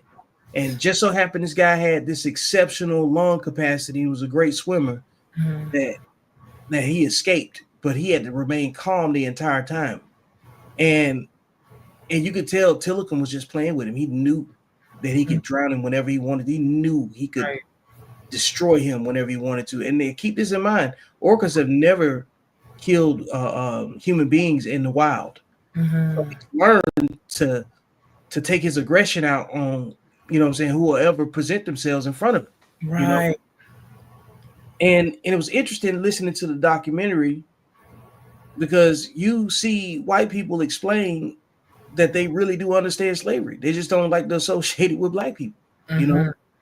But single mothers raising sons put their sons through the same situation. They push their kids into a human trafficking situation because that's exactly what that is. You know, you're giving authority to Uncle Sam to do with your child as they see fit, and they will use him as they see fit. And maybe not necessarily in greater society, but the way contracts and prison population is set up and the infrastructure around it, you're basically giving cotton to the system. Your sons are cotton, and they're using you to reproduce them. You know, so they're relying on you to buck break them so they can use them. Right. And they have the least amount of collateral damage because guess who's the number one target of your sons? Just other black people. Likelihood of crime being committed is based on proximity. Right. So they're in a large group of black people mobbing the United States to go beat somebody up in South Dakota. You know what I'm saying? They only doing business around their neighborhoods. Right. And people don't realize, even when, we know there's two types of black people. There's black people and there's niggas, Yeah. But the past is gonna cross. The past will eventually cross. So even when those on their best behavior that's disciplined, yep, they'll meet that wolf, that starved beast, that man in uniform. That's Absolutely. that's if they get lucky. Right. And I'm not, and that's the best case scenario out of worse situations because a lot of these laws ain't playing with you, man. They knock you off with a cell phone in your hand. And then I've seen a lot more, dare I even say this, but I've seen a lot more compassion from law enforcement where they probably could have pulled the trigger on a lot of folks lately. You know what I'm saying? And I ain't even saying they did or didn't deserve it or whatever, but like from what I've seen versus what it was like 10 years ago when we was in a completely volatile state. And hell, you live in, you know what I'm saying, California, so you know how sensitive, you know what I'm saying, that race button is, you know what I'm saying, when it comes down to demonstration, you know, so we got to be real careful. Absolutely. How do is it too late for black mothers to unlearn, to relearn? That's our, pretty much our whole motto for our community, the ones that want it. Because, like I said, everybody, it's like a ship. Everybody can't get on. You know what I mean? And everybody don't want to get on. Some people going to want to die, stay on the land. That's just our people. But for the mothers that's really willing and able, and they can recognize the generational trauma, the generational pattern, the generational curse and cycle, how can they unlearn their pain so that they don't, so before it becomes their children's, especially their sons and daughters' identity? I think it comes down to anything that you want to change about yourself. Are you willing to do the work? Mm, Are you willing to um, be trained? Like we talked about training and how that's so sensitive, or whatever. right. But a lot of y'all been trained to be poor parents. Mm, A lot of you been trained to be poor human beings in terms of social skills, and you justify it in whatever ways that you justify it. Um, and I'm only talking about people that fit the behavior. I'm not talking about every single person, but like it's like anything when it comes down to training. You're not going to change your body if you don't change your diet. mm, You're not going to change your proximity for safety by going into dangerous environments. You know, you can't wear the shortest skirt and the tallest heel in the most dangerous environment and then be shocked when something happened to you. mm, And you can't have the least amount of resources and think you can make the rules. mm, So you you've only gotten to where you are right now based on your individual thinking. So now it's going to take somebody else's game plan, mm, and you're going to have to shut up, and you're going to have to stop tone policing. You're going to have to stop talking about the way somebody said something to you instead of just doing the damn thing that was said. right. Um, you can talk about therapy all you want to because people like to default there, and I don't have nothing against therapy, but a lot of people quit at therapy. They think they've survived. They think they've won because they decided to go to therapy or even just say it. Right. But you have to graduate from therapy because you have to apply it. Mm-hmm. You can't stay in college all your life, right? Got to You get to can't. the workforce. You got to get to the workforce and apply what you learn in school. Right.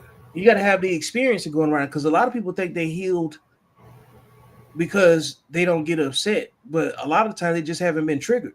So Mm, if you ain't been tested, then it don't matter. right. So I think you have to get to the point where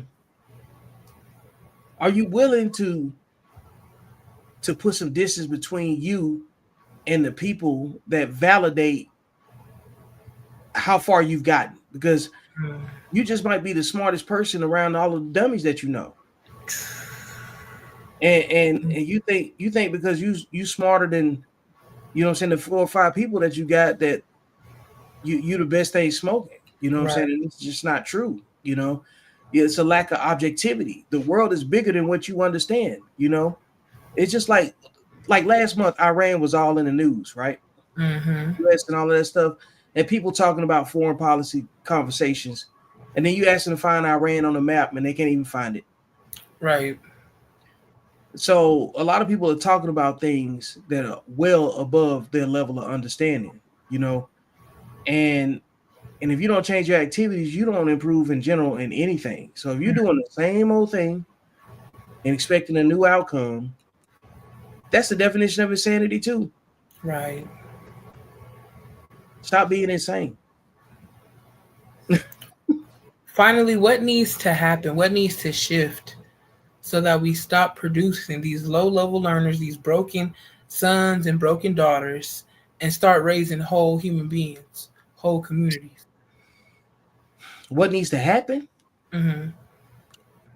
I think you just got to leave people to their own devices.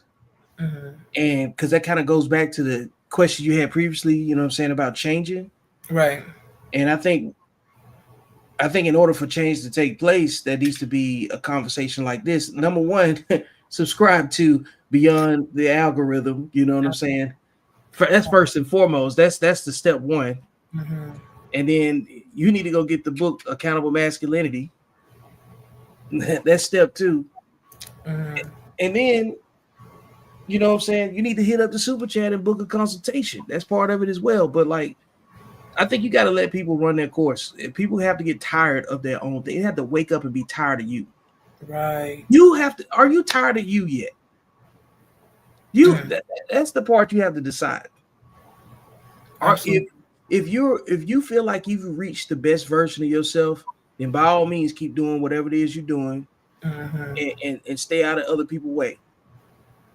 But if you find yourself constantly dealing with some burden or obligation that nobody asked you to do, but you volunteered, and then get mad at the lack of support that you get for that,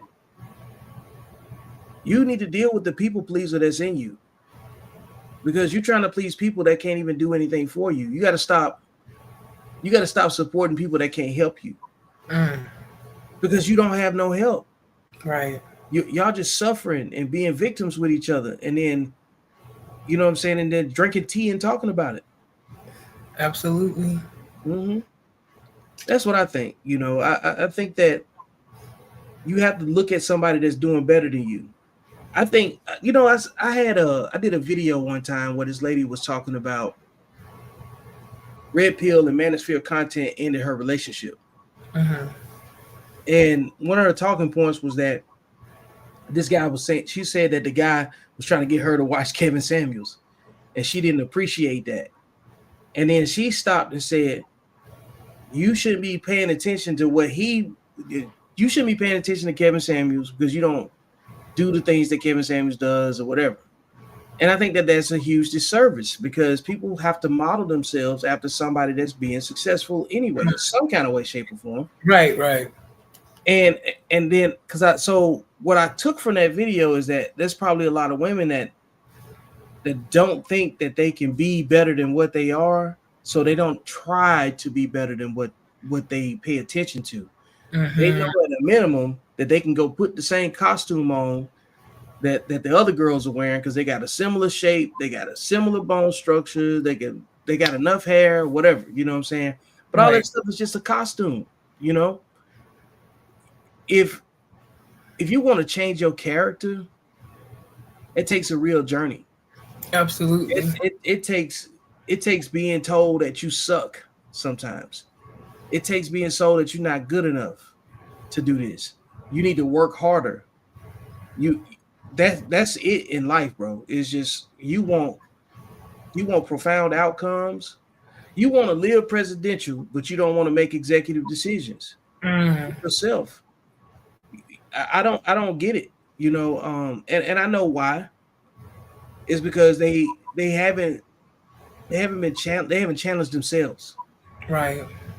And truthfully, everything that I'm describing is really teetering a line where you almost telling people that they're purposeless, but you get to determine what your purpose is. You know what I'm saying? And if you don't know what it is, it's the thing that you're really good at that you would do for free, that you're probably doing for free right now.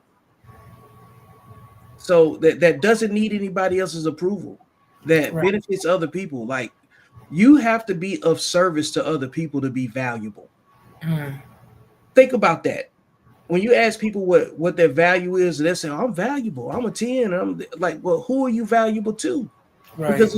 Because if you're only valuable to yourself and you're only valuable to your children, then nobody else is looking for you. You know, I talk about it in rule number 1, you know what I'm saying, for accountable masculinity is, you know, men focus on themselves, because nobody picks up the phone and calls useless men.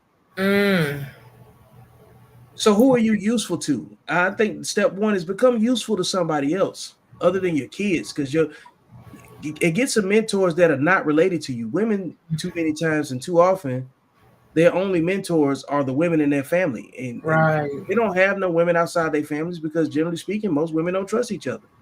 What did I say? All my friends are men. Yeah, exactly. You know, yeah, exactly. All my friends are men. I don't get along with females. Yeah. Right. Yeah. You know, so and there's nothing, to me, there's nothing wrong with that if it's done, you know what I'm saying, if it's postured the right way.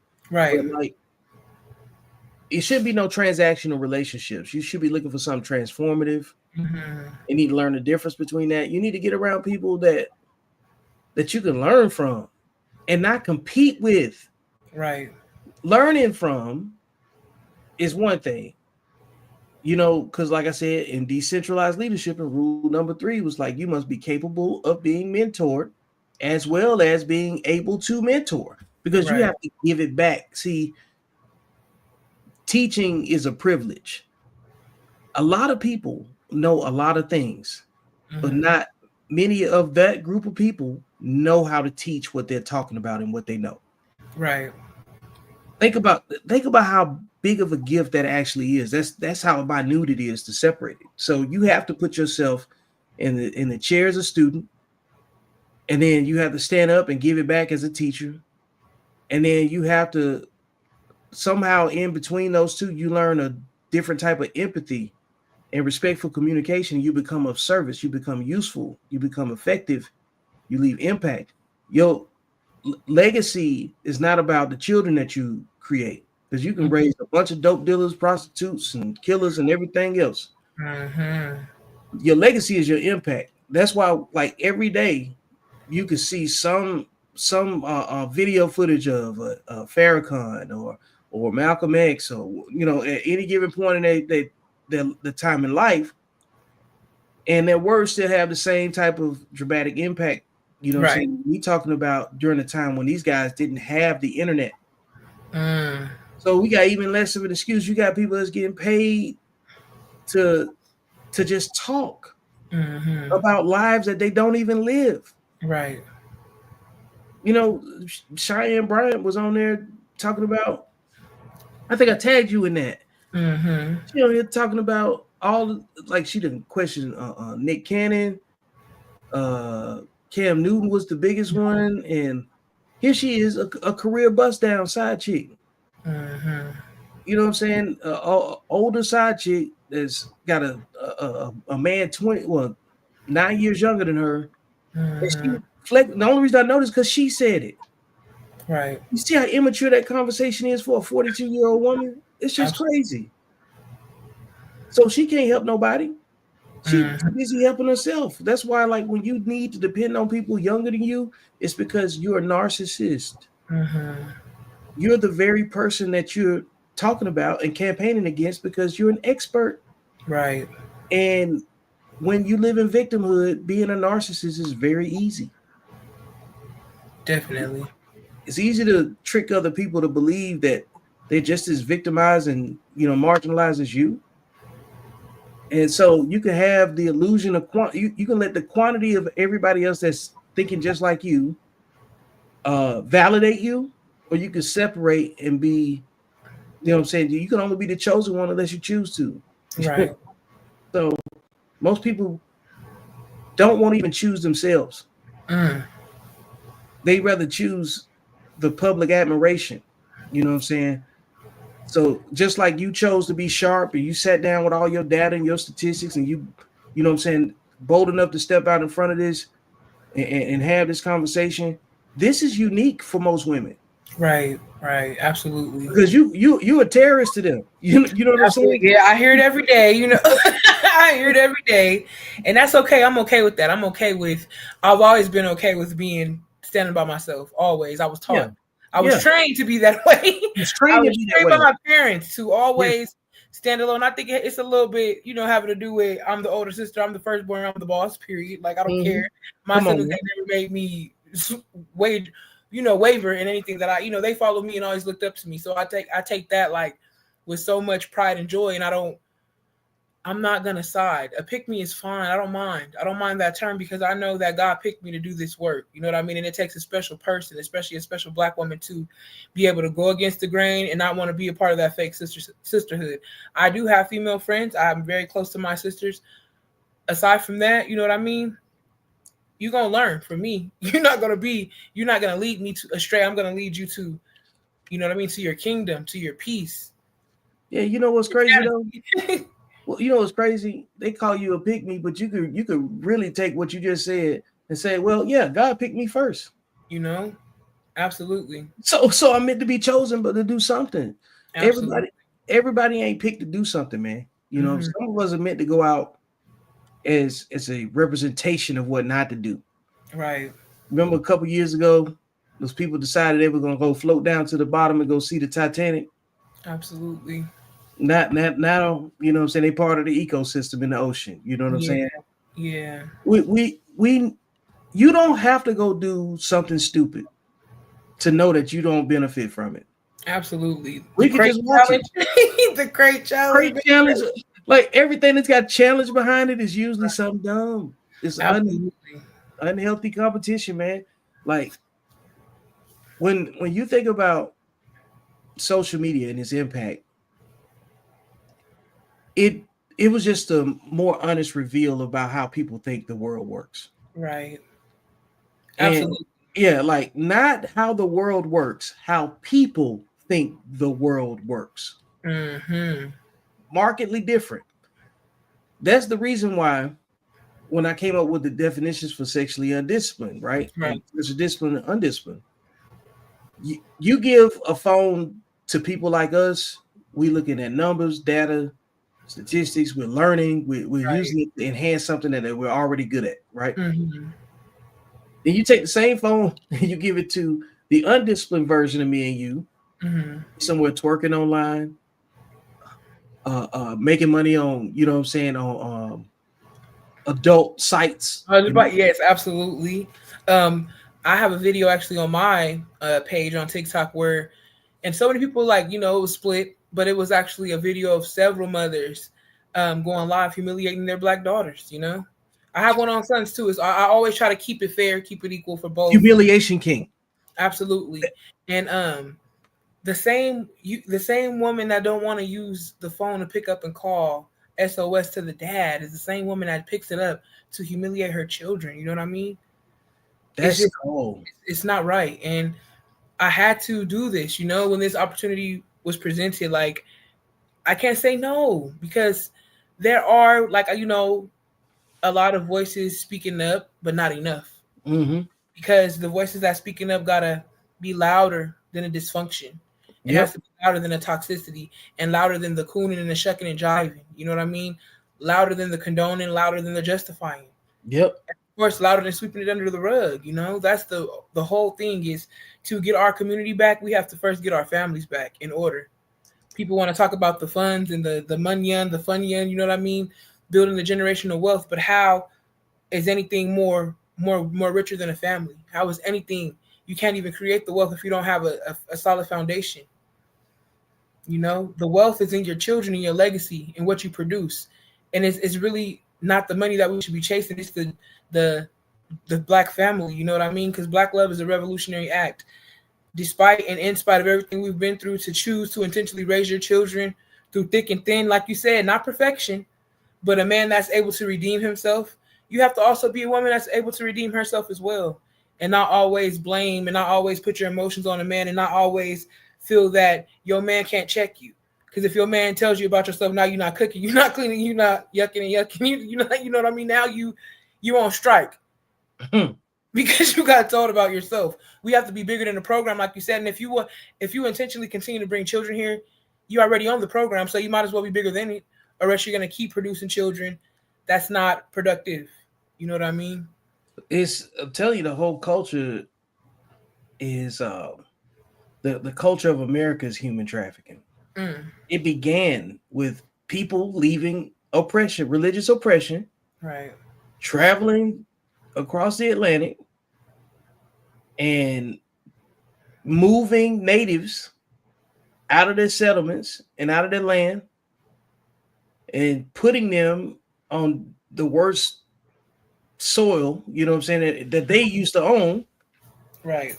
And then going to go get more people to work the land, which was Africans. Right. And the prison population is human trafficking. Right. All of this stuff comes underneath there's a lot of tiers to what I'm saying. Like you got absolutely population control is part of human trafficking. So that's where your abortion clinics come in. Right. You're deleting your sons either in the street or either in the sheets. So and then the boys you got left, you are feminizing them, and then you complaining about the lack of masculine men. Come on. Because you don't want to be told. You tell black men, we need black men to step up, but don't step like that. We need men to speak up, but don't say that. Stop tone policing us. Stop tone policing. Take everything that comes with it, or you're going to continue to get the results that you've been getting. Yep. Because one thing black men don't do is not hurt your feelings. It's going to hurt. Because they keep it so real. Like you said, a lot of black men have already been shamed to change. Like even if, like you said, prison stories, been shamed so bad to change, and we haven't gotten that opportunity, Well, Well, here's the thing though. They can listen to their favorite artists say some vile, vulgar, you know what I'm saying? Whatever words you want to use to describe it, now it's just entertainment.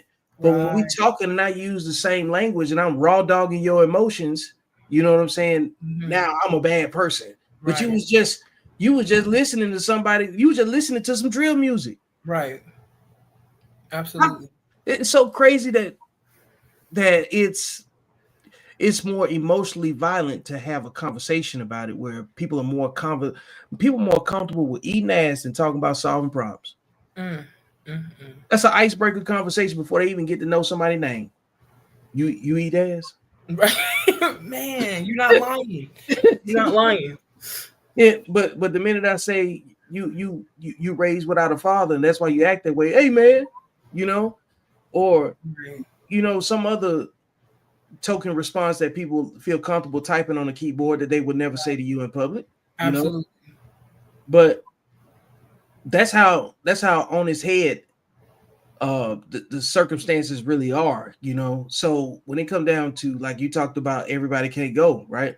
Mm-hmm. It goes down to when I talk about the separation between the disciplined and the undisciplined. We cannot bring the undisciplined people with us that just gonna shoot holes in the boat. Right. Let them stay wherever they are. Let them build their own escape. Let them figure that out. You know, like it was people that get off a plantation and run away, and they would come back every now and then to see, hey, I know how to get you out of here. And Mm-hmm. some people just want a shadier spot on the plantation. I believe that the projects is the new sundown town. So don't nobody want to say it. Because you don't want to be in the projects after dark. Even when Harriet Tubman said, I freed 1,000 slaves, I would have freed 1,000 more if they only knew they were slaves. And that's our people's condition in 2025. Mm-hmm. Like you said, I don't see no lies with it. We, like you said, we have become so used to being the victim, so coddled in being the victim. We don't get, our equity. So we want to stay wrapped in that blanket of woe is me. And our communities have definitely become the new sundown towns. Yeah. There's certain areas in our country where they don't have no respect for your mama no more, your grandmother, your children. They don't care. It's dog eat dog. That's how mindless you guys are raising these children, how reckless, how emotionless, how devoid of feelings. That's what you're raising. Somebody that can take somebody's elder that been there for 80 years. Some of these grandmothers and grandfathers have battled cancer, have lost their own children, have lost spouses, living 80 years of life only to be deleted by your child. It's sickening. You know what I mean? Over nothing, No too. respect. Over nothing. You know, I had a conversation with another content creator. And he brought up a very good point that just hit me. A lot of the reason why we are where we are, because we talk about the nuances of what we think, but how did we get here, right? And even before welfare, COINTELPRO, and everything else, let's go back further than that, right? The era of the shotgun wedding. That's crazy. You brought that up. Think so, like as that sits, let's agree on what we think. What I know the shotgun wedding to be is, if I'm a man and I get this woman pregnant and her daddy's still in her life, you're gonna marry her. You know what I'm saying? You're gonna make an honest woman out of her. Right. And then in that union that was forced between, two people that don't have any romantic connection, it was just a sexual thing. They raise children that are disconnected from both parents because they're not seeing love. Come on now. And then these are our grandparents that are like 4 generations back. Let's kind of like recreate how those men and women would have been raised. You know what I'm saying? Because just like that video where that lady was, because I should have said this on the other part, but like this one is important. When the lady said she didn't know, she said neither one of her grandmothers on both her mama and her daddy's side, she didn't know none of her granddaddies. Yeah, she said it was just women everywhere. Yeah, those are the women. Those are the offspring from them shotgun weddings, in my opinion. I absolutely agree. And just to add, I want to give a picture. One thing I know about our people, they love like examples. The Color Purple, Mr. and Celie. Yep. Although Celie was innocent in the whole thing, it was a similar setup like that. You know what I mean? But the father's coming saying, like you said, you have to marry my daughter. You're not going to shame my name, my family. Mm-hmm. You're going to make an honest woman out of her. Now, when women talk about, oh, your grandparents, they was married for 40 years, and your grandmama, she didn't leave because your granddaddy paid for everything. She was financially handicapped in the relationship. That's why she didn't leave. We fail to realize, we feel that we don't have the conversations of the fact that they was never in love to begin with. Those relationships that you all seen, they wasn't equally yoked to begin with. That probably was a good church girl that was sneaking out. You know what I mean? Mm-hmm. And now it's no compatibility. The only thing they got in common is the children they created. Yep. Yeah, granddaddy gonna come home, be abusive, be angry. This is not the life he planned. He just wanted some tail. You know what I mean? That's the truth. Yep. And your grandmother, her only, I guess, choice was that she chose your grandfather, and she's already shamed. She got to make it right. She got to get married, and she's living this loveless life, and she's passing that down to her children, like you said. Not even giving affection, no love, a loveless marriage and a loveless relationship with her children. So she's imprinting that on her granddaughters, and she's imprinting, despising her grandsons and her sons. So, like you said, those shotgun weddings created a lot of people that were loveless, a lot of people that have no compassion, no emotional regulation. Because when love is a basic need, despite what we all think, that human connection, the validation from the people that you come from. That psychological validation is that, like, the mindset is what you're changing every day. Mm-hmm. You know what I'm saying? Like, when people go to the gym, they say, yeah, I'm training my body, but like, really, you changing your mind, like doing it. You know what I'm saying? Mm-hmm. It's physically, like, there's a yearning need to go lift weights. If you get addicted to it, you know what I'm saying? Even when you fall off, it's always there burning, because there's something unique about it. Like, I, as a man that, you know what I'm saying, I like lifting weights. Mm-hmm. And once you get a repetition around that, you realize it's just the mind that you're training. You know what I'm saying? Mm-hmm. That's why, like, you start doing other things in an equally proficient way. You start thinking different. You start arranging things. And the more information you pour into yourself, the less emotional reactions you have. You know what I'm saying? The more likely you are to think about solving a problem, Mm-hmm. But so now, when you think about that, now, what do most people put their repetition into? Do they put it in healthy patterns, or do they? Oh, no, it's dysfunction. It's all the negativity. It's all the negativity. You know what I'm saying? And so then complain about the results, but you're not doing it like you said. You're doing the same thing your mama did, your daddy did, your granny did, and it's not working. And a lot of Black women envy that family they come from, the women they come from, because y'all all in the same boat, generational. Y'all in the same boat. It's just that some of y'all think that yours is a yacht. You know what I mean? Like, shout out to my best friend for that one. You know what I mean? But, like, so many women, like you said, educationally, we can't tell anybody apart. Nope. We can't tell. There's the elders are blurred in with the young girls, are blurred in with the professional women, are blurred in with the professional street women, are blurred. The lines are blurred. So who is the elder? And women like Felicia Rashad, when she tried to speak up and say anything, y'all, I knew we was real gone when y'all got back. Yeah, y'all done got on Claire Hooks. Well, that's crazy to me, man. Like, and I think that, again, this is I think of most of our conversations is obviously based on what we're seeing through different eras. Right. Because I'm older than you, and we both on social media, but we still have the same observations. Absolutely. And I think that social media has basically created the I call it the table effect. Mm-hmm. Everybody is famous, and everybody is popular, Mm-hmm. and whether you're important or not, that's just, you know what I'm saying, that's very subjective, right? Mm-hmm. But you don't realize who's actually worth listening to until they talk. Right. And so now you got a bunch of kids sitting at the adult table interrupting the adults. So that's what social media actually is. And Right. so and now when we talk about kids, we only talk about maturity, not age. Mm-hmm. Because now we got to grade your behavior. Because nobody deserves to be treated better than their behavior. Right. Nobody. Absolutely, I agree. Your mama don't deserve to be treated better than the way she treats you. Mm-hmm. And the first, and when you, so to capture on the black mother effect, if you don't put the right boundary on your mom, you're going to set yourself up for a lot of turmoil. You're going to get, if you don't put it on your mom the right way, other people will manipulate you. Absolutely. And if you don't have the right distance between who your mother is, even if you can't connect with her the way you want to, you're going to carry that level of resentment that you have for her into everything that you do. And in relationships, friendships with other women, you know what I mean?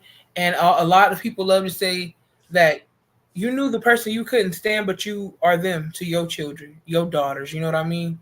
It's like, go back to being that child. What did you lack?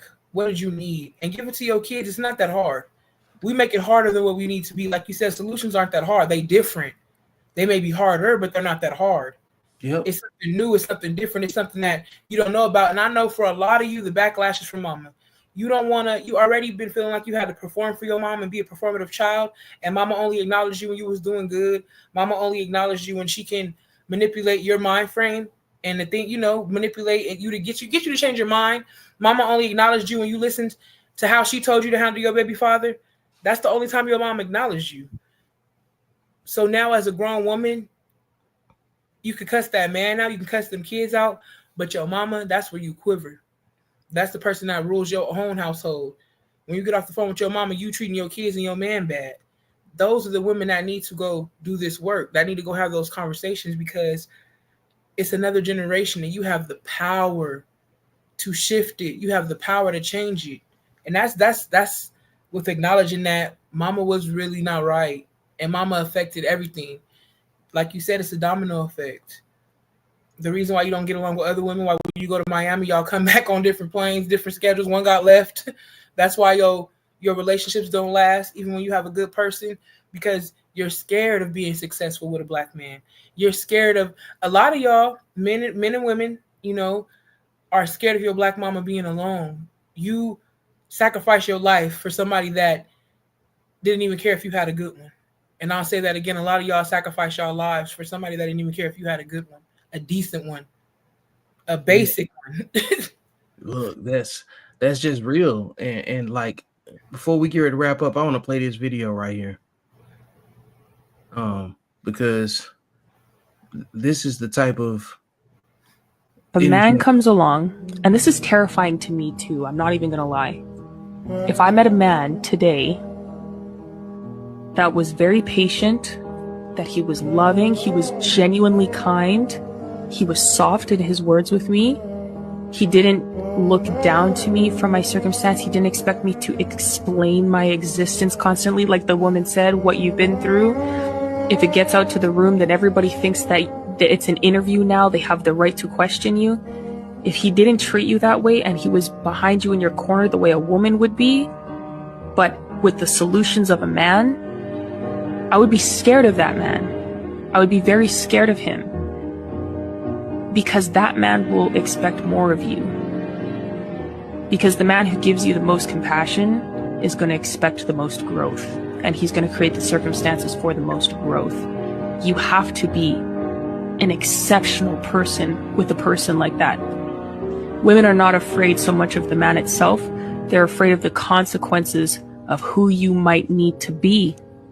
But they forget that a man like that is not going to be a tyrant over you. They're going to genuinely love you. They're genuinely going to create the circumstances for success. They genuinely care about your performance. They genuinely love you. They're scared of that because they think they don't deserve it, and they know it's going to be hard, and they don't want to disappoint somebody.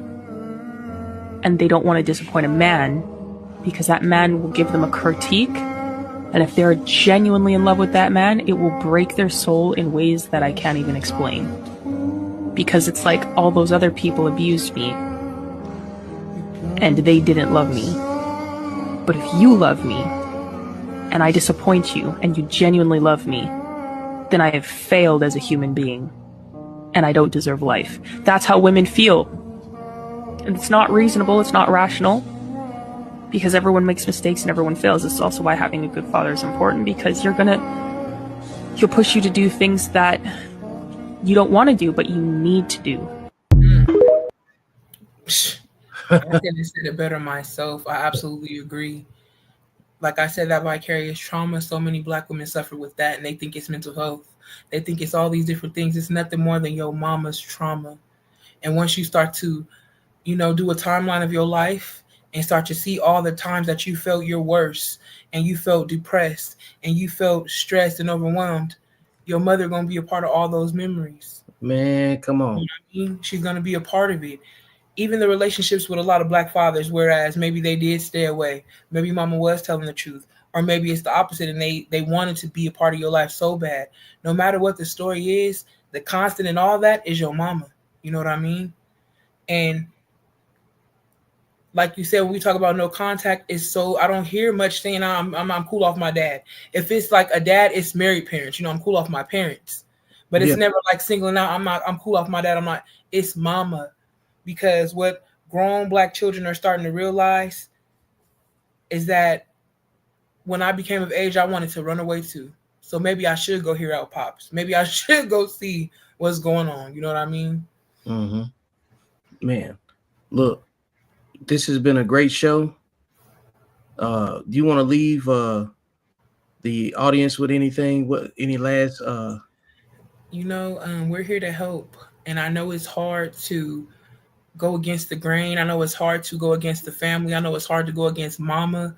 But in order for you to feel some type of relief in your life, safety should not be a dream for you.